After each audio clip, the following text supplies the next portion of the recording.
is up, Hoophead Nation? This is episode 54 of Buzzer Beaters, and welcome to our live 2025 NBA Draft Show. I'm Eddie Aparicio. This is my co-host, Anthony Tuan Corral, and we are hosted by GremlingsMedia.com. We are a podcast that's dedicated to basketball with an emphasis on the NBA.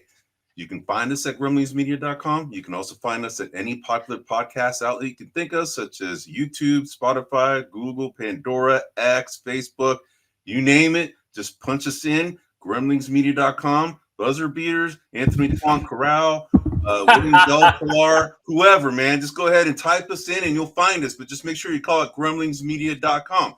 If this is your first time joining our show, man, we got to ask, man, where you been, right? I mean, we've been doing this for 54 episodes. We're almost a year in, well, over a year, but we're almost at our age, bro. We're getting real close. Yeah, that's it. No right? Looking back after that. So I'm not going to be able to claim I'm a rookie anymore. I don't know what I'm doing. People are going to think I know what I'm doing. I still don't know what I'm doing, but. Right. So anyway, we are here live. We are here live every Wednesday, although we are winding down our regular season. We're more than likely going to cover the summer league in the coming weeks, and then after that, we're probably going to go on a little hiatus, maybe do little shorts here and there, just to kind of keep us, in there. But more than likely, we'll probably come back when the preseason starts. But we'll be here until July or so forth. So, but anyway, thanks for being here. You're here for watching us on our draft show. We're going to go ahead and cover all of the picks, give you some of our reactions. Tuan and I, if you haven't seen the last couple weeks, we have been doing a pre-draft show, and we've been covering all of the teams and what we think are going, who they're going to pick, who we think are going to be making trades. And what's interesting, bro, is that you threw me off, dude. You were very optimistic in the last couple of weeks with the amount of trades that you thought were going to happen during the draft, bro, right? Yeah. I wasn't so optimistic. I was a little bit more pessimistic. The complete opposites of who we are really are, right? But what's interesting, bro, is that there's been a lot of activity prior to today's draft, right? Yes, so technically, some of us, we were right, man. Some of us were right? Some of us were dead wrong. Like I picked the Houston Rockets to be unlikely to make a draft, to do any trades at the draft, right? But they did trades prior to the draft, right, with the Phoenix Suns, and then you got other activity that's kind of spurning right here. Fire sale at Boston. Magic. Fire sale at Boston has been completely busy, right? Making all kinds of trades that. Dude, who would have saw that? The Achilles, rupture heard around the world with Jayson Tatum, bro. As soon as that happened, dude, it just started happening all the time. You got Tyrese Halliburton happening to him. Actually, Damian Lillard was the first one to do it in the playoffs. Then it became Jayson Tatum, then Tyrese Halliburton. Now everybody's kind of looking at like, okay, what are the training staffs doing? Why is this happening all of a sudden, right? What's the stress? So, anyway, but once that happened with Jayson Tatum, bro, the whole Celtics organization just says, screw it, man. We're just punting on this season, man. That's how important this guy is, right? But they still have a pretty deadly team with, Derik White and Jaylen Brown and, who else. We'll see who else emerges. But Eddie, if anybody's Simons now too, so. Yeah, but if anybody's been watching this show, they know that I, for one, feel the heart and soul of that championship team was Jrue Holiday. Yeah, and he's gone. Me, I don't know. I think Boston is under new ownership now. That the ownership just sold. So the new ownership is handling things maybe a little bit differently, or maybe it has to do with Tatum's Achilles. I'm hearing now that Brown may be on the market. Jaylen Brown may be on the market. People are asking about Derik White. So I don't know what the new organization is doing. But to me, Jrue Holiday was the heart of that championship squad. And I'm not saying he was the best player. Yeah, I know what you're saying. But he was the heart of that team. And once they traded him away, I don't know where Boston's going to be in 2 seasons. Yep. By the way, I hear you, bro. The draft is going. So I got an eye on it, Eddie. I'll tell you who's going, where they're going. Yeah, so you got the TV going on, bro? I got it going. So all right, man. So we know that the Dallas Mavericks have the first pick. So I'll just go ahead and flash them right now, right? So we're going to go ahead and they have the number 1 pick. What's interesting, bro, is that these guys are on the clock and they've had the whole entire offseason to make a pick. This is all about commercials, right? This is all about just getting commercial time right now because we all know who they're going to pick. The fix was on, Luka gets traded, privately, right? Nico Harrison, we're thinking this guy's Oliver secret North. backroom trade, yeah. Right, we're like saying, oh, this guy, poor Nico Harrison is the Oliver North of the current, generation, and then lo and behold, another deal to go ahead and get the first pick. I mean, I'm saying that there's a clandestine operation going on here with them getting that first pick, but the odds were against them, and yet they got it, and lo and behold, Nico Harrison is still employed, man. But that shows you how strong Nike ties with the NBA. That might have saved his job, and if there's any Cowboy, forgive me. If there's any Maverick fans out there, I'm curious. Would you have, if given all that's happened, would you prefer to get Cooper Flagg and lose Doncic, or would you have preferred to keep Doncic and never get Cooper Flagg? I'm really curious. What their perspective would be. Obviously, if you're a person that loves basketball, then Doncic was clearly the better player.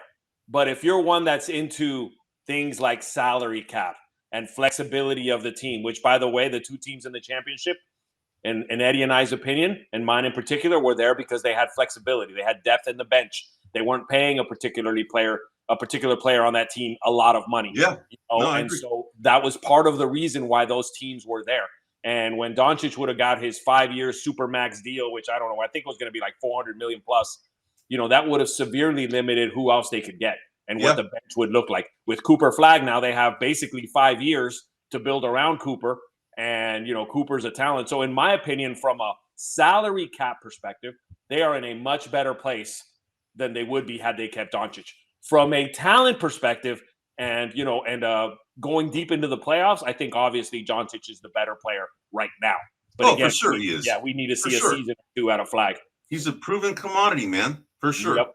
And you asked me that question, about who would I take, out of right now, dude. I mean, Luka's a proven commodity, man. I would take him for right now, but for the right now. Now we don't know what kind of game Cooper Flagg is going to have in the pros. We got a sneak peek of it, during Team USA workouts, right? When they were kind of getting the Team USA team ready, and everybody was raving about Cooper Flagg, and we all knew, when I saw this guy, dude, I was watching Team USA workouts, and I know every player. I saw this one blonde kid, tall, like, who's this baller from Europe, man? I'm like, who is this guy, right? I thought I was watching the wrong channel, bro. I thought I was watching Larry Bird's son. Dude, I was like, who is this guy? And he was balling, dude. I'm like, whoa, who is this guy, man? So, he's going to be the number one pick, dude. We should probably just go ahead and put up his picture anyway, because we know he is going to be the pick. And by the way, how much time are they on the clock now, bro? Has it started yet? The pick is in, Eddie. The pick is in. Pick is in. And lo and behold, we know who it is, bro. We know who it is. It's Mr. Cooper Flagg, all right?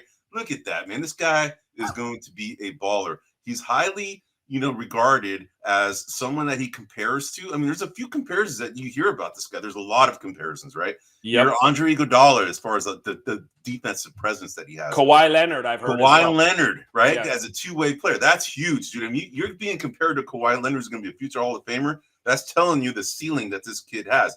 I've also heard comparisons to Kevin Durant, with not necessarily shooting prowess that Kevin Durant has, but a similar kind of game, the way Kevin Durant played when he was with the Warriors. Because, when he played with the Warriors, he was more defensive-minded. And this kid, coming out of right out of the shoot, is a defensive-minded player. So this guy is going to be a baller. We shall see. Hopefully he stays healthy. What's going to be interesting is to see the other two Duke players that are highly regarded in this draft, Collin Knueppel and Maluach, right? We're going to see how well these guys do in the pro, and we're going to see if they're going to get drafted in the top 10, because it's they're considered to be in the top 10, right? And we're going to see. I think that those guys were made by this guy, right? I agree. We'll call, for us Warriors fans, the Steph effect. Yeah, no, I agree, man. I agree. You're better because you got him. People are worrying about, but yeah, I see him more in the Scottie Pippen, Kawhi Leonard mold, just because he's so defensive oriented, right? He's very much a defensive player, but the difference between at least Kawhi is that his offense is way ahead of where Kawhi was at the same stage in their careers, right?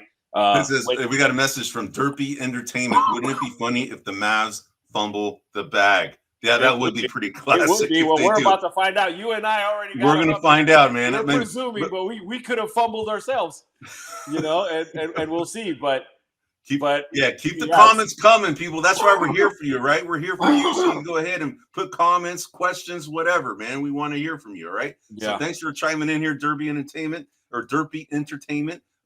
Looks like the Mavs so far haven't fumbled the bag. I'm assuming that you might have been referring to them not picking Cooper Flagg, but they did, right? I mean, we'll see. We'll see what happens, man. So, well, I'll tell you what. If they don't pick up Cooper Flagg, Nico's getting fired tomorrow. Yeah, I'll tell you that right it's now. already happened, though. It's already happened, right? So, all right, man. So, what we have next on the docket here is that we had the San Antonio Spurs. Now, when we did this, when we did the pre-draft show, we easily said that Cooper Flagg is going to be the number one pick. Now, when it came to the Spurs, the two guys that were kind of, I actually covered the Spurs, and by the way, I said that they were going to be there was going to be a unlikely trade, that they were unlikely to make a trade at draft day, and so far I've been proven right. Now the Dallas Mavericks, we put them as highly unlikely, but they right now we know Daniel Gafford they re-signed Daniel Gafford. That's not necessarily a trade, right? But they let me see. They also got Kyrie Irving's also another thing that they just did. Kyrie Irving, he opted out of his $43 million option. I believe they signed him for I want to say $110 million for 3 years. 119 million for 3 years. Yep. Right. And I'm also hearing that D'Angelo Russell is high on their list for next year, right? Because they need someone that's going to fill in that gap. So it looks to me like Dallas is, if they can, they're trying to win it next year. Or this coming season, right? We'll see how that works. I'd be curious if they sign D'Lo, what that contract would look like. I've said in the past, I'm not a huge D'Lo fan. He's very ball hoggy for a point guard, and so I'm always concerned about that, especially when you got players like Anthony Davis, now Cooper Flagg, a couple of bigs in there. You better be distributing that ball pretty freely. And so we'll see how that works out. But, they need a point guard, though, bro. I mean, I understand why they would go after someone like D'Angelo Russell. I mean, he can shoot, right? And they need someone to spread the floor because they are very front court dominant, that team. They are. They're a very good defense. I mean, Daniel Gafford, now, like we mentioned, he got re-signed, right, to he got like a 5-year deal, I think it was. Let's see, how much was it? It was, he got 5-year or 3-year. He got a 3-year deal for $60 million. So they're doing some things to try and bolster the roster, with Cooper Flagg, right? And of course, they lost Kyrie Irving to his injury, and he's probably more than likely going to miss most of the season, which is why they're going after like someone like a D'Angelo Russell. Now, for the San Antonio Spurs, I had them to go ahead and pick Dylan Harper and Ace Bailey. Now, what a lot of people have been saying is that the first two picks, whether Cooper Flagg and or Dylan Harper being 1 and 2, respectively, that after that, it was a crapshoot as to who was going to be, picked after Dylan Harper. Now, Dylan Harper is going to be more than likely picked here by the San Antonio Spurs. He's a guy that's comparing at his ceiling to a James Harden and to a floor as like a Kobe White. He's a rare talent with great size and strength, really good basketball IQ, seems to be pro ready. We're going to see, man, if this guy turns out to be like he's being projected, the San Antonio Spurs are going to be a serious problem, brother. A serious problem, especially some comps that I came across was Deron Williams, for those who remember, the point guard over in Utah. Pretty good distributor, and Cade Cunningham were two of the players that I'd come across that he'd been compared to. But as you can see here, good shot creator, good assist guy. He's crafty. He's crafty around the hoop. So this is going to be really interesting. So, and also, Ace Bailey has, I don't know if you've kept up, Eddie, but he's been refusing to practice for anyone or meet with anyone. And I don't know, I don't know what's going on there. I don't know if he's got a sweetheart deal with someone and he secretly worked out. But that as an owner and GM, that make me nervous. I got a player that's already bringing a prima donna and I haven't even paid him a dime yet. So that's a little unnerving. I don't know, if how that's going to impact his draft, but he might be someone that drops a couple of slots. Yep. And by the way, dude, is the pick in? Is Dylan Harper been? No. That's who we're going. But we're projecting him we're going to keep him up there because we'll keep him up here. We'll see if I'm wrong. Because it's projected he's going to be the guy. And how much time we got left on there, man? It says the pick is in for San Antonio. Now my streaming might be a little delayed, but So you keep checking and you confirm with me. I'm watching the video here. Yeah. Right. All right. So, but yeah, I mean, dude, if he's getting compared to, Darren Williams, very good player, Cade Cunningham, very good player, James Harden, Kobe White is a good player, but the other three, Darren Williams is a stud. Cade Cunningham is an emerging stud. We know James Harden is one of the top 75 players of all time, right? Yep. We already knew that. And then, when we were unveiling our PGI, per player greatness index, there was some controversy that nobody caught yet. But right now, James Harden is rated slightly higher than Steph Curry, right? Yes, he is. Like, yes, he is. And for those that don't know, that's taking in consideration the championships, the MVPs. That's everything. Considering everything on our metric chart. So and I hate to say it, but Harden has a career of poor postseason performances. And so with all of that, it is pretty shocking that he's ahead of Steph. Yeah. It is pretty surprising, but hey, that's the way it is. All right, let's see here. The San Antonio's waiting here to make the pick. Come on, man. What are they dragging, man? I don't know. I don't know, dude. they just showed Nico Harrison clapping. He's like, "Yeah, I got my job for another year." Yeah. Right. So, goodness. All right, man. So, it's gonna be Harper, man. I don't know what the whole drama is, man. It's already, if the pick is in, what's taking so freaking long, right? Yeah. Some things to keep an eye on is, the Brooklyn Nets have 5 picks in the first round, right? Yep. So are they going to do anything? Philadelphia, who's the 3rd pick in this draft, next after this, they're the most likely candidate for Ace Bailey. I don't know if you saw, but Paul George was given on this podcast, was giving him some crap, was saying, that what kind of crud is that? You don't get to set the rules. You're not even in the league. If people ask you to work out, you work out, right? So PG's been giving him some heat. And then now I've heard that potentially PG's being shot by the Sixers. Wouldn't be surprised. Wouldn't be surprised, man. I don't know. I don't know what's going on there, but that pick's going to be interesting because that may be where things kind of take a left instead of a right. Yeah, no, I agree, bro. I agree. So since we're talking about the Sixers, dude, what a crap season they had, man. Yeah, I mean, we talked about it. PG-13. Being somebody who could be a kind of a, I don't want to say a mush, but maybe he might be a mush. I love it, a mush. Right? He might be a mush. Remember that movie, The Bronx Tale? That guy, Eddie his name was Eddie the Mush.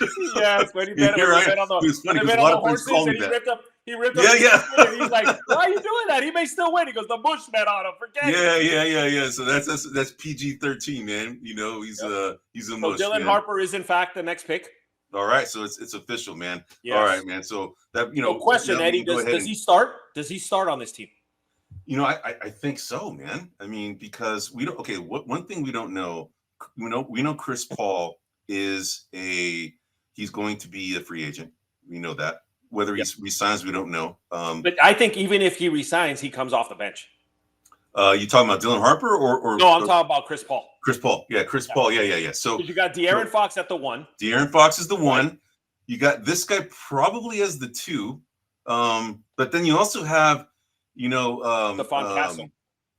Stephon Castle, yeah. They also have God, I can't remember his name. I should have their rosters right here in front of me. But he's a guy that he's a decent shot. They have the other guy, Champagnie, who's a decent, but he's not. He's but he's a free agent. So he's a free agent. So he may not end up re-signing. Yep.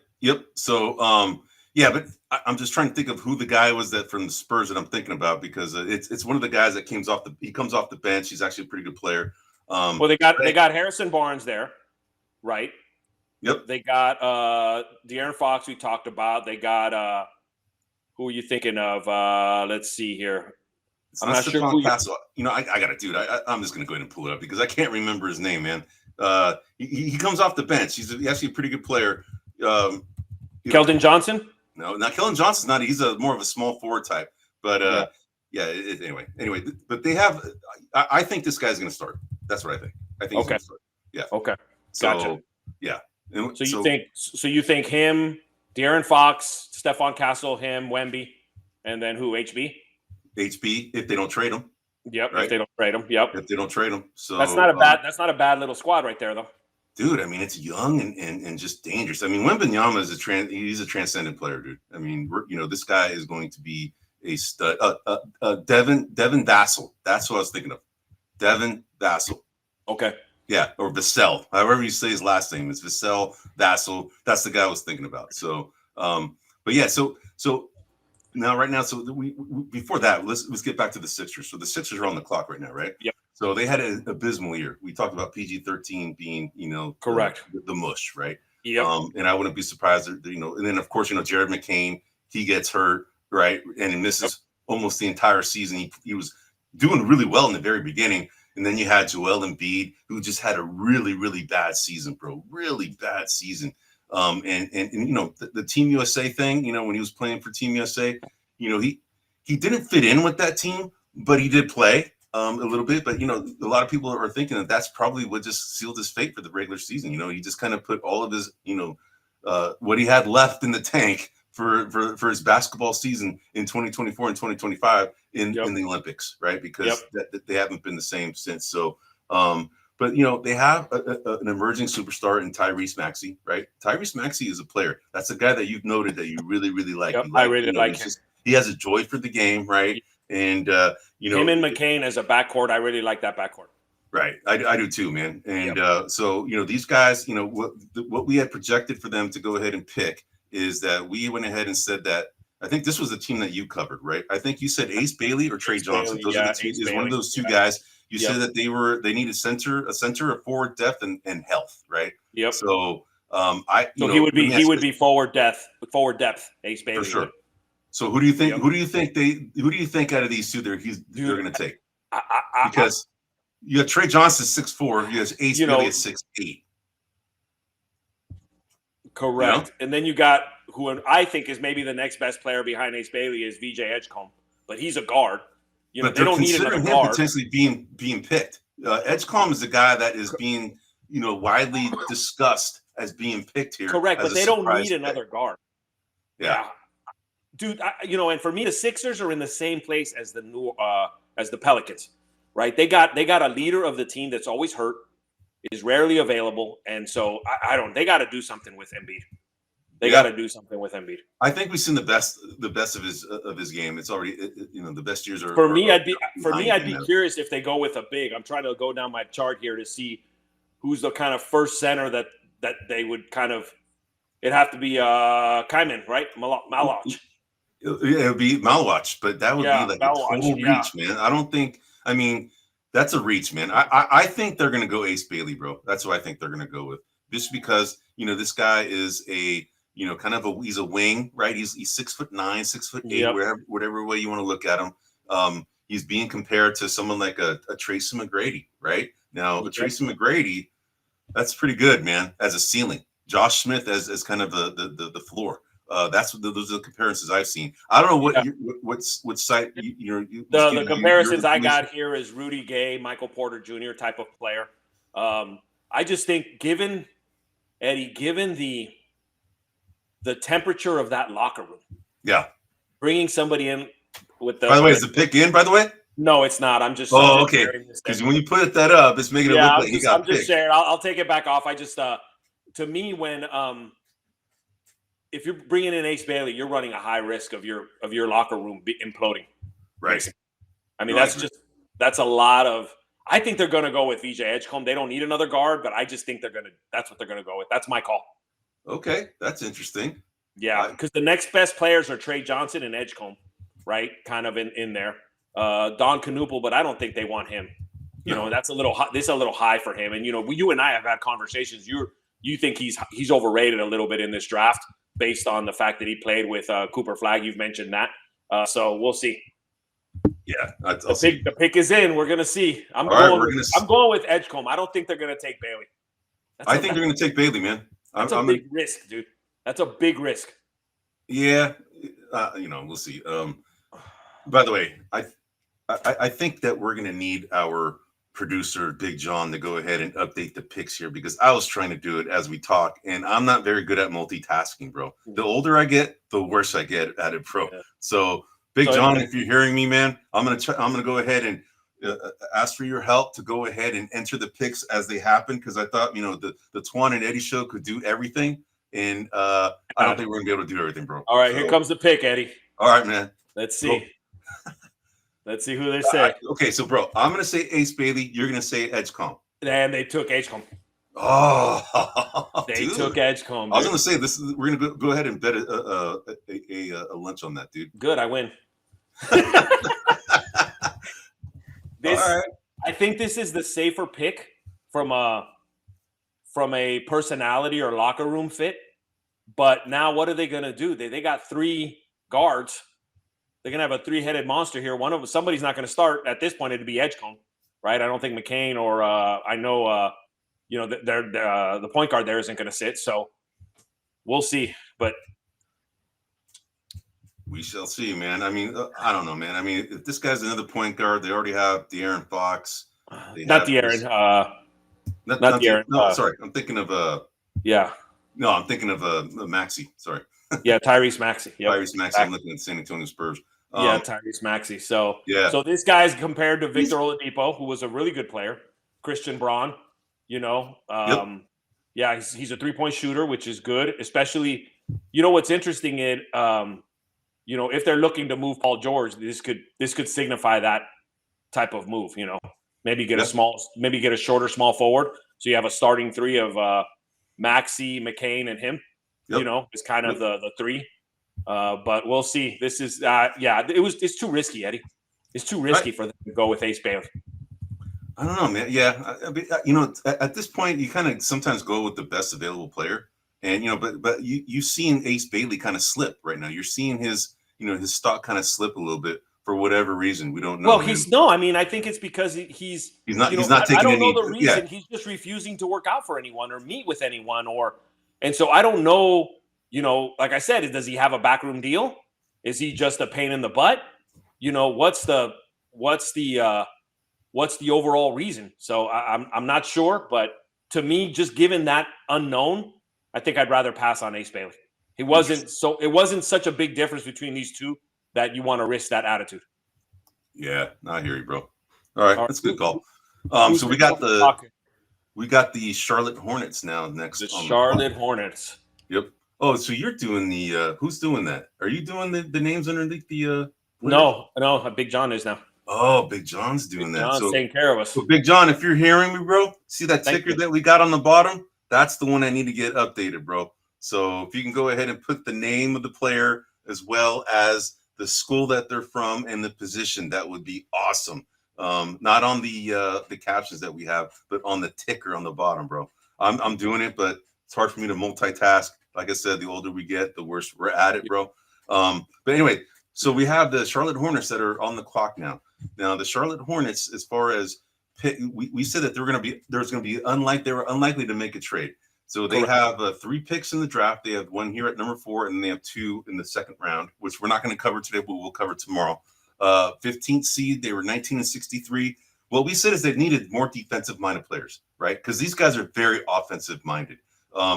They're starters. They have LaMelo Ball. They have Mark Williams, Miles Bridges, Brandon Miller, Josh Green. They have a rotation of Seth Curry, Tajon Salawan, Grant Williams, Yusuf Nurkic. What we said as far as who they should target, we thought that maybe Knueppel might be a guy that they might be targeting. Knueppel compares to like a Corey Kispert. Then we also had Trey Johnson as a shooting guard. He's a 6'6", compares to a Rip Hamilton. So we shall see. Let me ask you this: who do you think they would take out of those 2, given the makeup of their lineup? So what's interesting here now, Eddie? Charlotte Hornets are a team that can definitely afford to take a risk, and so to me, I think they should go after Ace Bailey. That's the player they should pick up here. They should take advantage that he dropped the position because they're not. You and I know, and anybody who's a small market team fan. Now, I know the Warriors today aren't a small market, but believe it or not, when Eddie and I were growing up, they were very much a small market team. And it's very hard for a small market team to get free agents, to get the type of player that they need to grow. Most of these teams need to build through the draft. Right. And so to me, I think that Charlotte is in that And to me, they can take a flyer on this. For me, I would take Ace Bailey here. Okay. That's who I would take. Yeah, they should. I mean, because he is the best player available, but we don't know. I mean, like this whole behavior that you're mentioning, it turns people off, right? It does. So, it does. And that's probably because character is kind of big now for a lot of these GMs. They want the character guys. That's the Warriors were built on character guys, right? Yep. So they know that it's pretty valuable if you have somebody who really kind of cares, puts the time in, listens, wants to be coached, wants to be better. You don't want a prima donna type that's going to be creating problems. So you might be right. I mean, that might be the reason why this guy is completely slipping, man. Ace Bailey, but we shall see, man. So yeah. Well, to me, I think it's going to be between Ace Bailey and Knueppel, to be honest with you. Yeah. Yeah. I think it's between one of those two players. All right. Well, dude, since Mr. Joan, I don't think it's got my note. I just went ahead and did this. So we're doing the two-man show here, brother, right now. Right. I just updated all the picks. So we got Charlotte Hornets. I'm going to go ahead and say that they're going to pick Knueppel. That's my call. You're going even though I don't think I wasn't really high on Knueppel, bro. I wasn't really high on him. You know that I wasn't. I think he's a product of kind of the Cooper Flagg show, right? Although this guy showed out, he's a pretty good player. I just don't think he's not an NBA type. I just don't see it, bro. Okay. So well, I'm gonna if that's the case, I'll stick with Ace Bailey. I think they're gonna go Ace Bailey here. Okay. Just because I think for them, there's somebody who's gotta acquire talent. And I think that few would argue that Ace Bailey's probably got more talent than Knueppel. He's a more talented player. Yeah, I agree. So I think that and I think the Hornets need to acquire talent. They need to do something. So, dude, let me tell you something. There's some news or some rumors that I heard, and of course, this is all rumors about Mark Williams, man. That's a player that the Warriors are targeting. Oh hell yeah, dude! I would take him too. But dude, if that's all the Warriors need is someone to do the dirty work, and not that he's a dirty work type of guy. He's got more game, just dirty work. It's just that his injury history is the issue, right? I mean, he was actually going to get traded to the Lakers, then failed the physical, probably because of his injury history, bro. Yep. That's probably why. But he's being there's rumors out there that the Warriors may try and make a trade for him. And dude, I don't know if you heard the news about. I mean, we're not talking about the Warriors now. I'm just bringing in the Charlotte Hornets because of Mark Williams. But Jonathan Kuminga was interviewed at his home by one of the local reporters. By The Athletic, Yeah, and he was pretty much saying, not in the locker room press, he's kind of, in his own realm that he pretty much said that he wants to be a number one, man. And, he just, whether it's with the Warriors or somebody else, he doesn't care. He just wants to be a number one. He thinks he thinks he can be a superstar. He thinks he can carry a team. And, the Warriors, as far as their tendencies have shown that they don't believe in this guy being a number one, because they have Steph Curry, right? And even when Curry was off the floor, this guy doesn't necessarily have the overall skill set that, like a Steve Kerr and the rest of the coaching staff really. The draft picks coming in, Eddie. The draft picks coming in here. Oh, okay. Charlotte Hornets. By the way, there is some rumors that the Hornets were open to dealing this pick. So, you're right. Knueppel, not bad, huh? Okay, so Ace Bailey's dropping a little here. Exactly, and it's probably because of that, man. Like you said, yeah. So it's probably because of all of the stuff that you're talking about that he's just not. He's turning a lot of the GMs off, and of course, when you have somebody like Paul George calling him out, and Paul George's podcast is widely heard and seen, it creates problems, right, for somebody, right?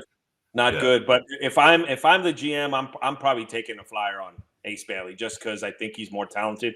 But we'll see. I mean, there's some comps here for Knueppel, Cam Johnson, Bogdanovich, two pretty decent players.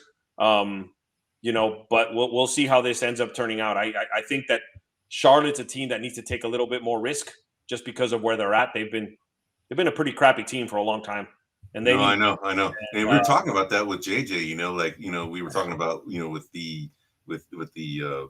the fix that we thought that the Dallas Mavericks got, the rights to draft Cooper Flagg. And, we kind of, he said it's like, it was, you were saying it was convenient, and that's what I'll call it, convenient. Yeah, convenient that this happened. But, when the league kind of works with certain teams, it doesn't give opportunities, like you said, that, like the Warriors became the darlings, right? Once they got Steph Curry, Yep. but nobody thought Steph Curry was going to be who he is right now. But, Right.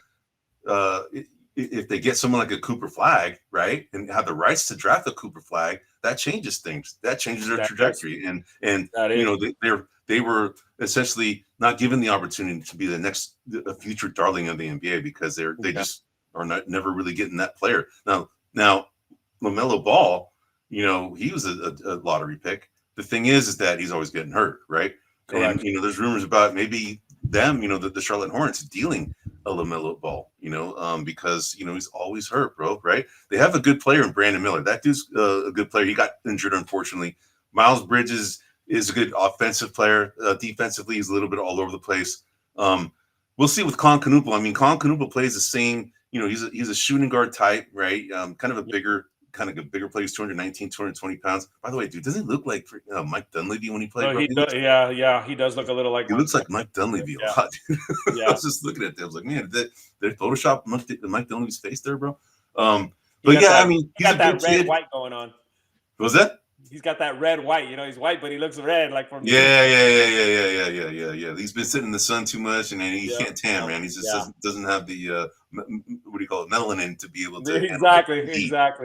So let me ask you, Eddie, just from a conspiracy theory perspective, if you ran the NBA, do you find more value in keeping the organizations that are kind of the more traditional, the Lakers, the Knicks, the Celtics, those types of, do you give them preferential treatment? You're saying giving them preferential treatment? Well, do you think that it's better to keep them better, or do you think it's better to have other organizations begin to create tradition? Like you said, like take the Warriors, for example, right? No one knew that Steph was going to be who he is. Right. And now, to some degree, the Warriors are in the quote-unquote inner circle of darlings of the league, right? But had we never gotten Steph, we never would have been there. And so my question is, isn't it better to try to make more teams be better than it is to just focus on the 5 or 6 teams that have always been good? I think so. I mean, that just helps the NBA grow, right? But, the money market teams, the big money market teams are the ones that drive the most revenue as far as, the TV revenue, right? That the NBA loves, right? Any sports loves the TV contracts because, they're selling their product for big dollars. And, these small market teams, we're going to see now with the Oklahoma City Thunder being, potential dynasty, right? Because we all thought Denver Nuggets were going to be a potential dynasty, and it didn't happen. Then we all thought the Boston Celtics were going to be a potential dynasty, and then they're just selling everybody off right now, bro, because of Jayson Tatum's Achilles tendon tear that just completely derailed their 2025-2026 season. So they're wheeling and dealing. Dude, Brad Stevens just said, screw it, bro. We don't have Tatum. We're getting rid of everybody, and we're building all over again, right? And I don't agree with that, Eddie, by the way, but yeah, I know, but anyway, just to get back to your point, we're gonna see, all right, because the Oklahoma City Thunder are a small market team. You could argue that the Warriors were a smaller market team only because they were so crap for so long before Steph Curry, arrived. But they're one of the 4 or 5 original franchises in the NBA, and with the Celtics, the Knicks, the Sixers, the Warriors, and there was another Boston, right? Those are all the original franchises. But a lot of the Warriors have been so bad for so long that a lot of people thought of them not being a big, large market. But now they are. They're a large market team, and that goes to show they're an example of sharing the wealth, right? Don't put all your eggs in the basket of the big market teams because you might miss the opportunity for someone like a Golden State Warriors and Steph Curry to be the highest, value franchise until, this year when, the Lakers, were sold for $10 billion. But prior to that, it had been the Warriors, and they weren't even sniffing that back in the Chris Cohan days, right? So we're going to see here with Sam Presti being the GM of the Oklahoma City Thunder, having all these draft picks. Now we're going to see if, the spreading the wealth, if it helps, because I think the Oklahoma City Thunder, as small market team as they are, could become a big market team in the next 4 or 5 years if they continue winning, right? Because that's what brings in the money. It's the winning, right? So we shall see. Yeah. Yeah, and one team that I would put in there that was a small market that built a dynasty were the San Antonio Spurs. You know, now they're a team of history. They're a team that, you know, has become, I don't want to say a destination, but, you know, people really value that organization. People value Pop. All right, here we go. We got the pick for the Utah Jazz coming in. All right, so wait, before you even do that, what we thought was Ace Bailey, Khaman Wolowitz, and Jeremiah Fears. Yep, Ace Bailey. It is Ace Bailey, dude. Ace Bailey. Right. He finally comes off the clock, man. He finally comes off. Finally comes off the board. Based on estimations, he dropped about 3 slots. Wow. Well, I can see why, though, bro. I mean, you know, like you said, anytime you have somebody that's, you know, acting the way he is, acting a fool, as you would say, you know, it's alarming, right? You know, so it's just uncomfortable, right? You don't want to be paying somebody, you know, I don't know what these rookies make. They probably make, you know, somewhere around 30 million around their first 5 years, maybe a little bit more. But, you know, you don't want to invest in someone who you think is going to be flaky from an organizational perspective. You know, you want someone that you can trust, that makes you feel good about picking them. Right. But you know, we'll see. You know, speaking of Utah, you know, I think Danny Ainge kind of overplayed his hand with the whole Lauri Markkanen thing. You know, am I going to trade him? Oh yeah, I agree. You know, I don't know what direction that organization is going in. You know, they've got Jordan Clarkson, who's a player that we've talked a lot about, who, you know, I'm sure there's a lot of teams like the Knicks, like the Nuggets, that would kill to have someone like that on their bench. The Nuggets don't really need him because they don't. I mean, the Jazz don't really need him because they're not really winning anything.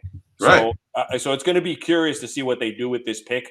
You know, and some of the players that they have, are they going to be a younger team? You know, and if they're rebuilding, is Lauri Markkanen really the kind of guy that you want as your number one? I question that. You know, I don't know if he's a number one type player. I don't know if Ace Bailey could be. I don't think he is, man. Yeah, I don't know. If Ace Bailey he used to be someone that could be considered that, but he's not, dude. No, I mean, he wasn't in Chicago. He hasn't been in Utah. He's been hurt most of this season. You know, I think this is a good pick. They're another team, Utah, similar to Charlotte. They can take a swing and a miss, you know, because of the position that they're in. So I think this is a good pick for them. Whether or not it works out, we're going to see.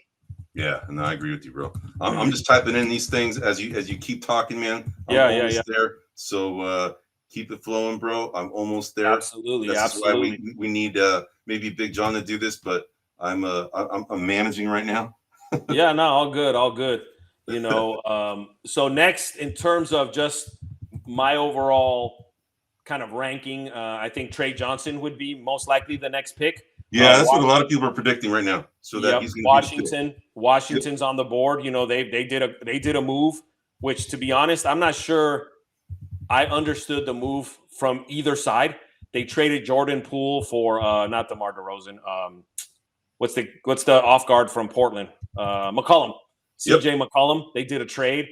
I don't know if I agree with that trade from either end, Eddie. I don't know why. I don't know why Washington would want a veteran player like McCollum. I just don't know why they would. They're young. They're still building. I don't know. Maybe they want some leadership. I don't know. And from New Orleans' perspective, why would you want to downgrade from a leadership perspective from McCollum to Poole? Like, I just don't. I don't. That trade doesn't make sense to me. I don't either, man. I don't either. Yeah. I don't either. Now, who would you take, man? Who would you prefer in that scenario, McCollum or Poole? Well, it depends on where I'm at. So if I'm Washington, I'd prefer to keep Poole over McCollum just because of where I am. I mean, I started 3 rookies last year.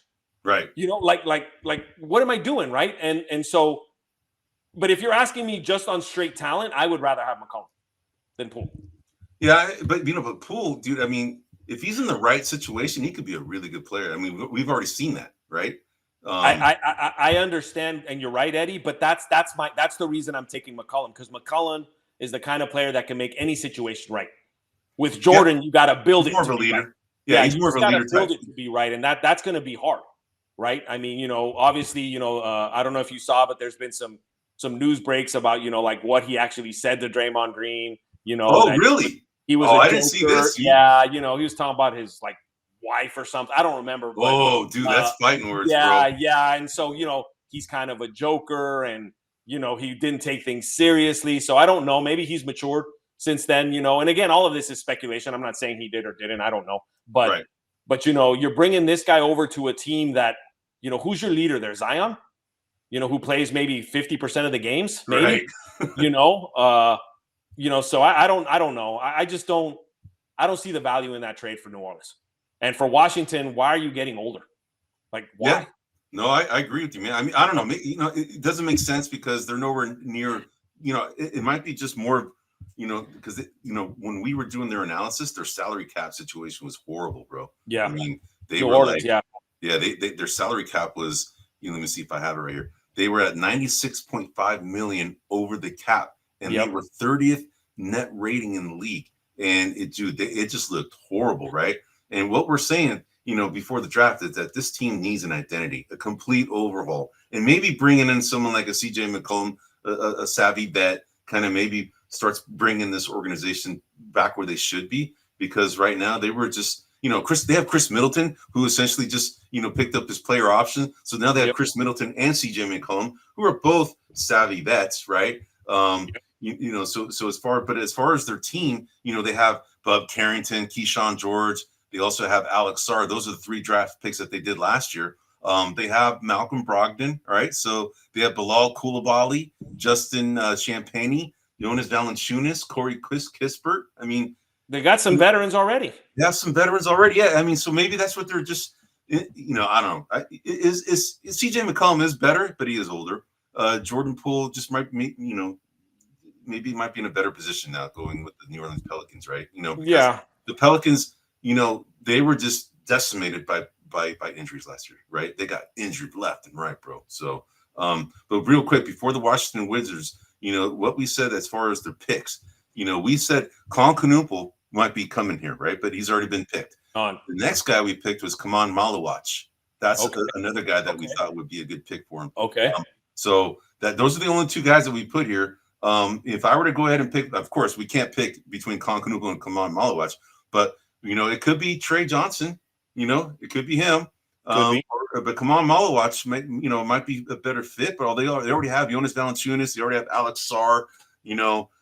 Maybe a Trey Johnson might be a better fit for him. Now that they don't have a Jordan Poole, but they have CJ McCollum. I don't know. We'll see what they do. They might make it. Who knows? They might even trade it. By the way, we said they're highly unlikely to make a trade, and then yet they made a trade already, right? So yeah. That was, I think, my prediction too. That there was highly unlikely that they were going to make a trade. So, some comps for Trey Johnson too that I have: Tyler Hero, Ray Allen. He's a 3-point shooter, can move off the ball. Has some moves.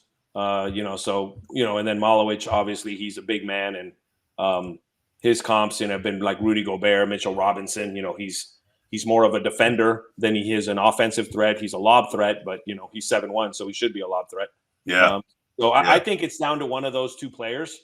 Trey Johnson or Maluach. That's what I think. And the pick is in here. We're about to find out.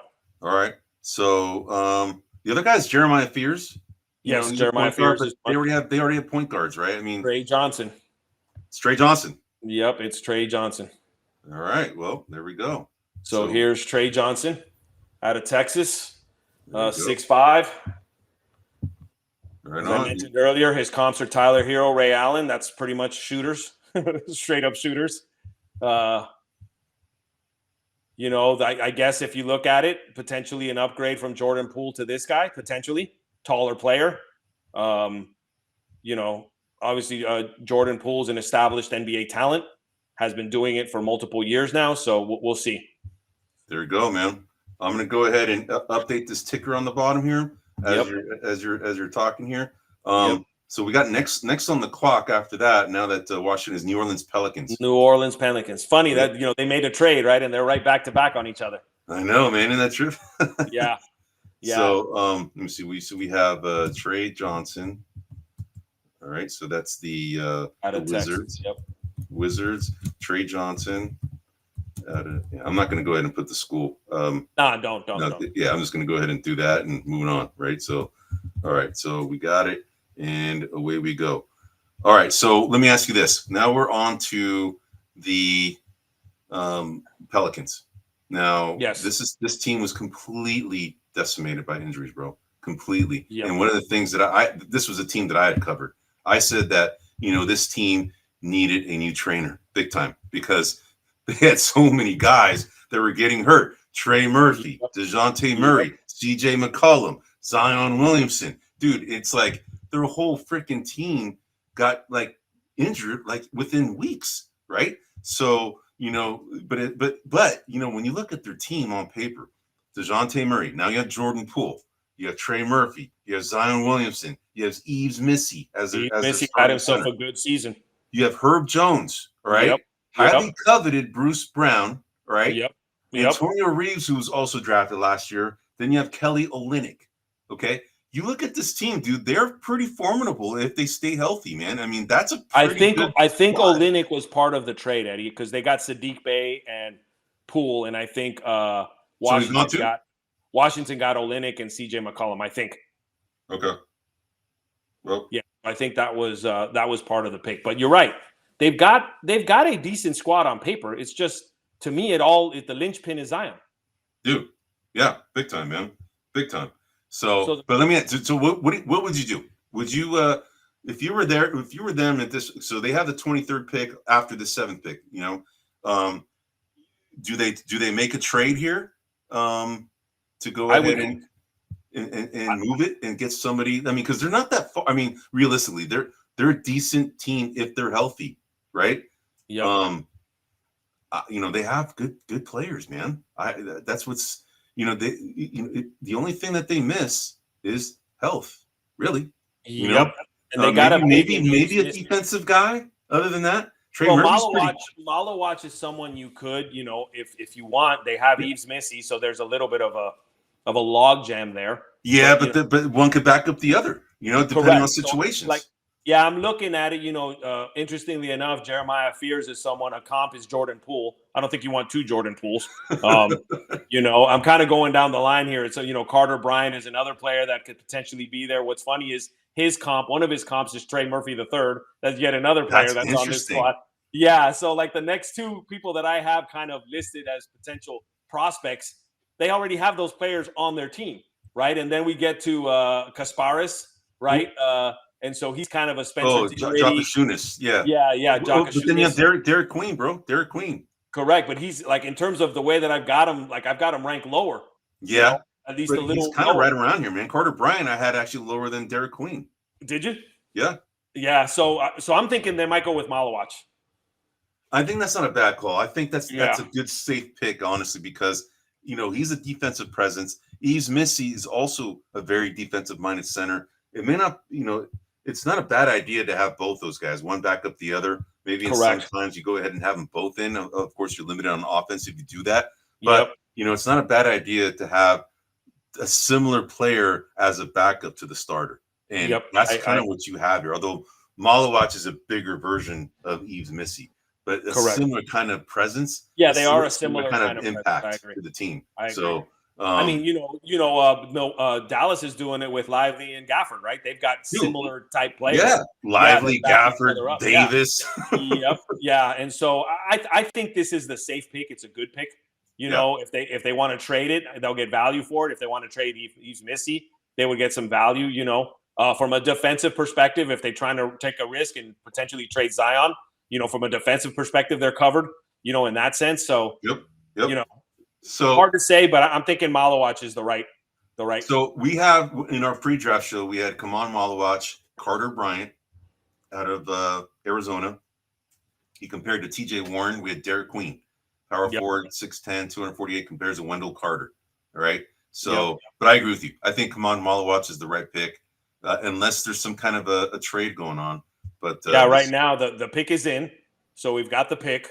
It's just a matter of figuring out what that pick is, or as soon as they announce it. Yep. But yeah, New Orleans, I agree with you. New Orleans, I think they're a team to watch, bro. They are a team to watch, presuming they stay healthy. Correct. They stay healthy. Yeah. So let me ask you this, since we're talking about injuries a little bit. We talked a little bit already about the Achilles injury, and there's an article today that came out, that was talking about, some of these doctors, kind of looking at as to why this is happening, and typically overuse is what drives it, right? Yeah. They were trying to make a correlation. Do like does a calf strain, give you any indication that you might have a tear, upcoming tear in your Achilles, and they're saying it's not necessarily the case, right? Because for me, I had that injury, bro. I had the Achilles injury. I had no injuries prior, and they were just saying it's overuse, man. And just the night before when it happened to me, I had worked out my legs. I was doing weightlifting at that time. Dude, I was like 40 pounds more than I am now, bro. All right. Yeah. If you can imagine that. And I was playing basketball outside with, little warm up, and then boom, it happens, that same, and you feel like someone kicks you from behind, and dude, loud ass pop, like a gunfire, dude, pop, it's loud. And it was outside, it echoed and stuff, man. So, yeah. Hold on, give me 1 second. Oh, you got a pick coming in, bro? The pick is in. I'm gonna share it with the crowd here. So they went with Jeremiah Fears, and you see the comp here, Jordan Poole. Oh yeah, wow. So Eddie, and I want to give him credit. I listen to a lot of sports radio, a lot of podcasts, things like that. Both you and I do. And one of the theories that came up that I found a little fascinating was that that this particular individual, and if I remember his name, I'll give him his props. But he was saying that it's the habit of a negative step. He's saying that a lot of players what causes now, a lot of players now take one step back to push forward, as opposed to before. Historically in the NBA, you got a 2-foot plant and you break to the left or right, and because of these kind of back steps that Harden and Steph and things created, they kind of take this back step to go forward, right? And that potentially puts more strain on the calf, which can then lead to Achilles injuries. I mean, he was speculating, he wasn't saying, but he said that he's noticed how much more negative steps NBA players do today. That's interesting because that makes sense, bro. Yeah, that makes sense. Yeah, because there are a lot of negative steps, dude. I've never seen negative steps, dude. When we were playing, dude, no, I didn't see that negative step. You never went back. You always went forward. You always went forward, man. Yeah. But we're not NBA players, but still. No. But I mean, even in the playgrounds or at high school level or whatever, like it didn't happen. You broke left or you broke right. You never broke back. Right. And that's obviously due to the 3-pointer, right? If you pull back, you're kind of distancing yourself so you can get a 3-point shot. There's a lot of reasons why, but his kind of observation was that this negative step is taking a pretty good observation. It's taking a wear on their calves. I like that. Yeah. So I thought there was some credence to it, which is why I'm bringing it up.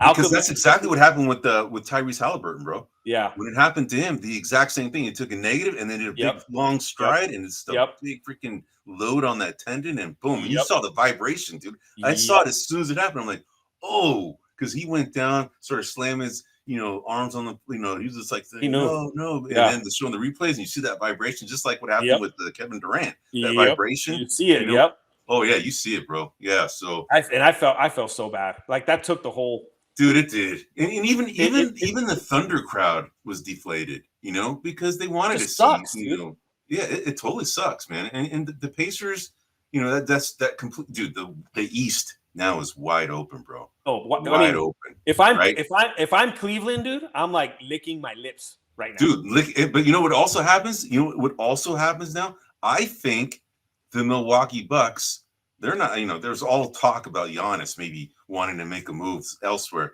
I mean, now this is his potential time to get another. But Lillard's out with an Achilles, right? So they're out. But they can make a trade, right? They could get somebody, right? But Giannis is a pretty loyal guy, man. But this right now, no Tatum, no Halliburton, of course, no Lillard that you mentioned as well. The Cavs right now are going to be probably the guys. The 5th seed were the Bucks. You had who's next on the list? We have Brooklyn Nets.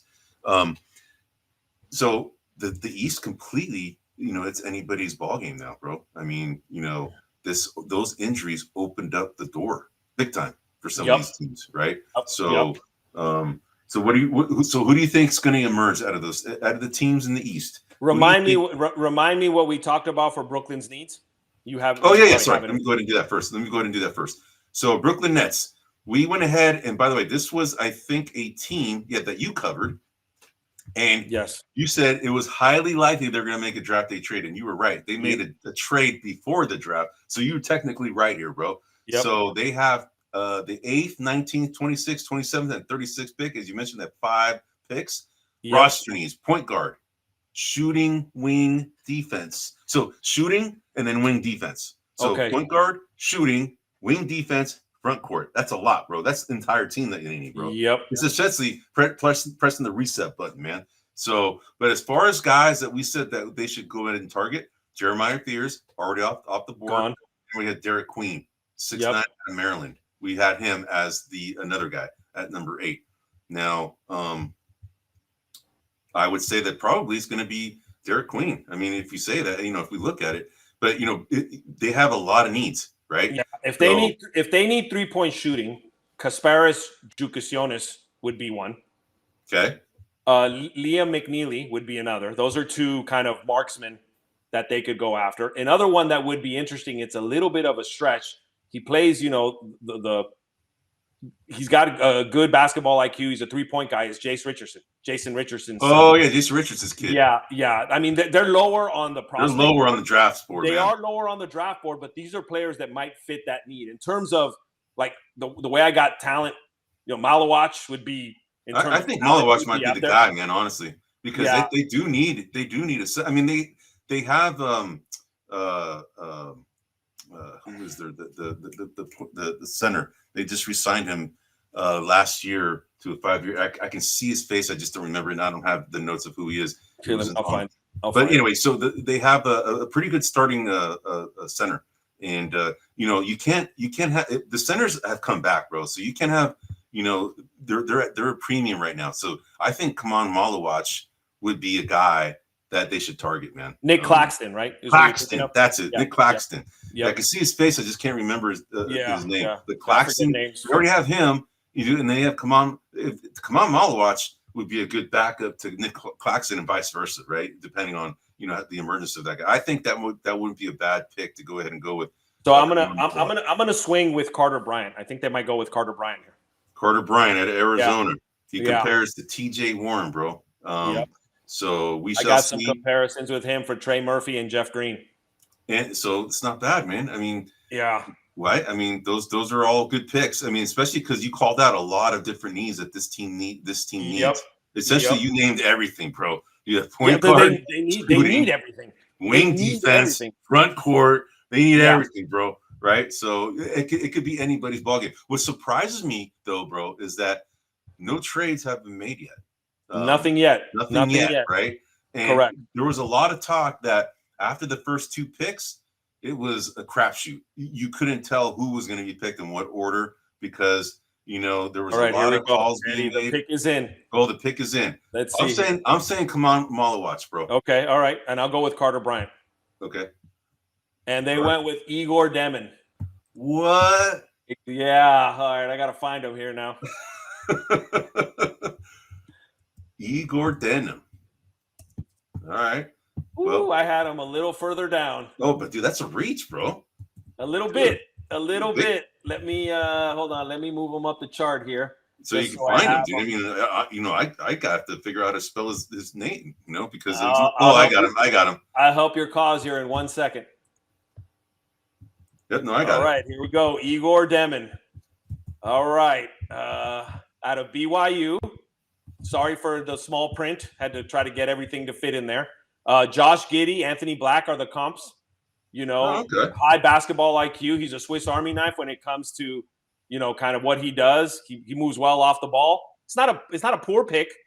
He's a taller player too. You always want, a guy 6'9" and is multifaceted. That's a good thing. So maybe not too bad of a stretch, but I had him pretty much as kind of 19th on our board. They're picking 8th, so that's a significant jump. Yep. But watching some highlights off him, he looks like a pretty good distributor here. Dude, that kid looks like a kid, bro. I mean, he looks young. Yeah, man. He looks young. He does. We forget, dude. They are young, but some guys they look 19 years old, dude. This kid's 19 years old. Yeah, he looks young, dude. But we got 19-year-olds that are you, Eddie, that look like you're 40, and then you got 19-year-olds like me that look like I'm 13.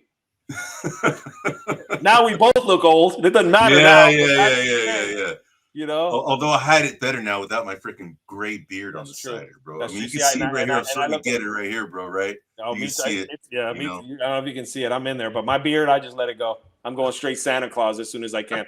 Are you just letting it grow, bro? My beard? No, I'm not gonna. Yeah. I'll keep it trimmed, but Okay. But I'm saying I won't hide it. I won't hide the white. It is what it is. All right, man. All right, dude. That's an interesting pick. This was a reach. A little bit of a reach. But hey, they have their reasons. We'll see, man. But we have next on the clock are the Toronto Raptors. Raptors. Yeah, so the Toronto Raptors, we looked at them as, as far as needs, we had them at they need wing defenders, point guard, front court depth, right? You had said that it was likely that they were going to make a draft day trade. They have this pick and also the 39th pick. So tomorrow, by the way, we're going to be here again tomorrow live to go ahead and take any questions, comments. So tune in here tomorrow at 8 p.m. Eastern, 5 p.m. Pacific. Again, we're going to cover all this stuff. You know what I'm surprised, bro? We're already in an hour into this thing, dude, and we're only a third into this thing, right? Yeah.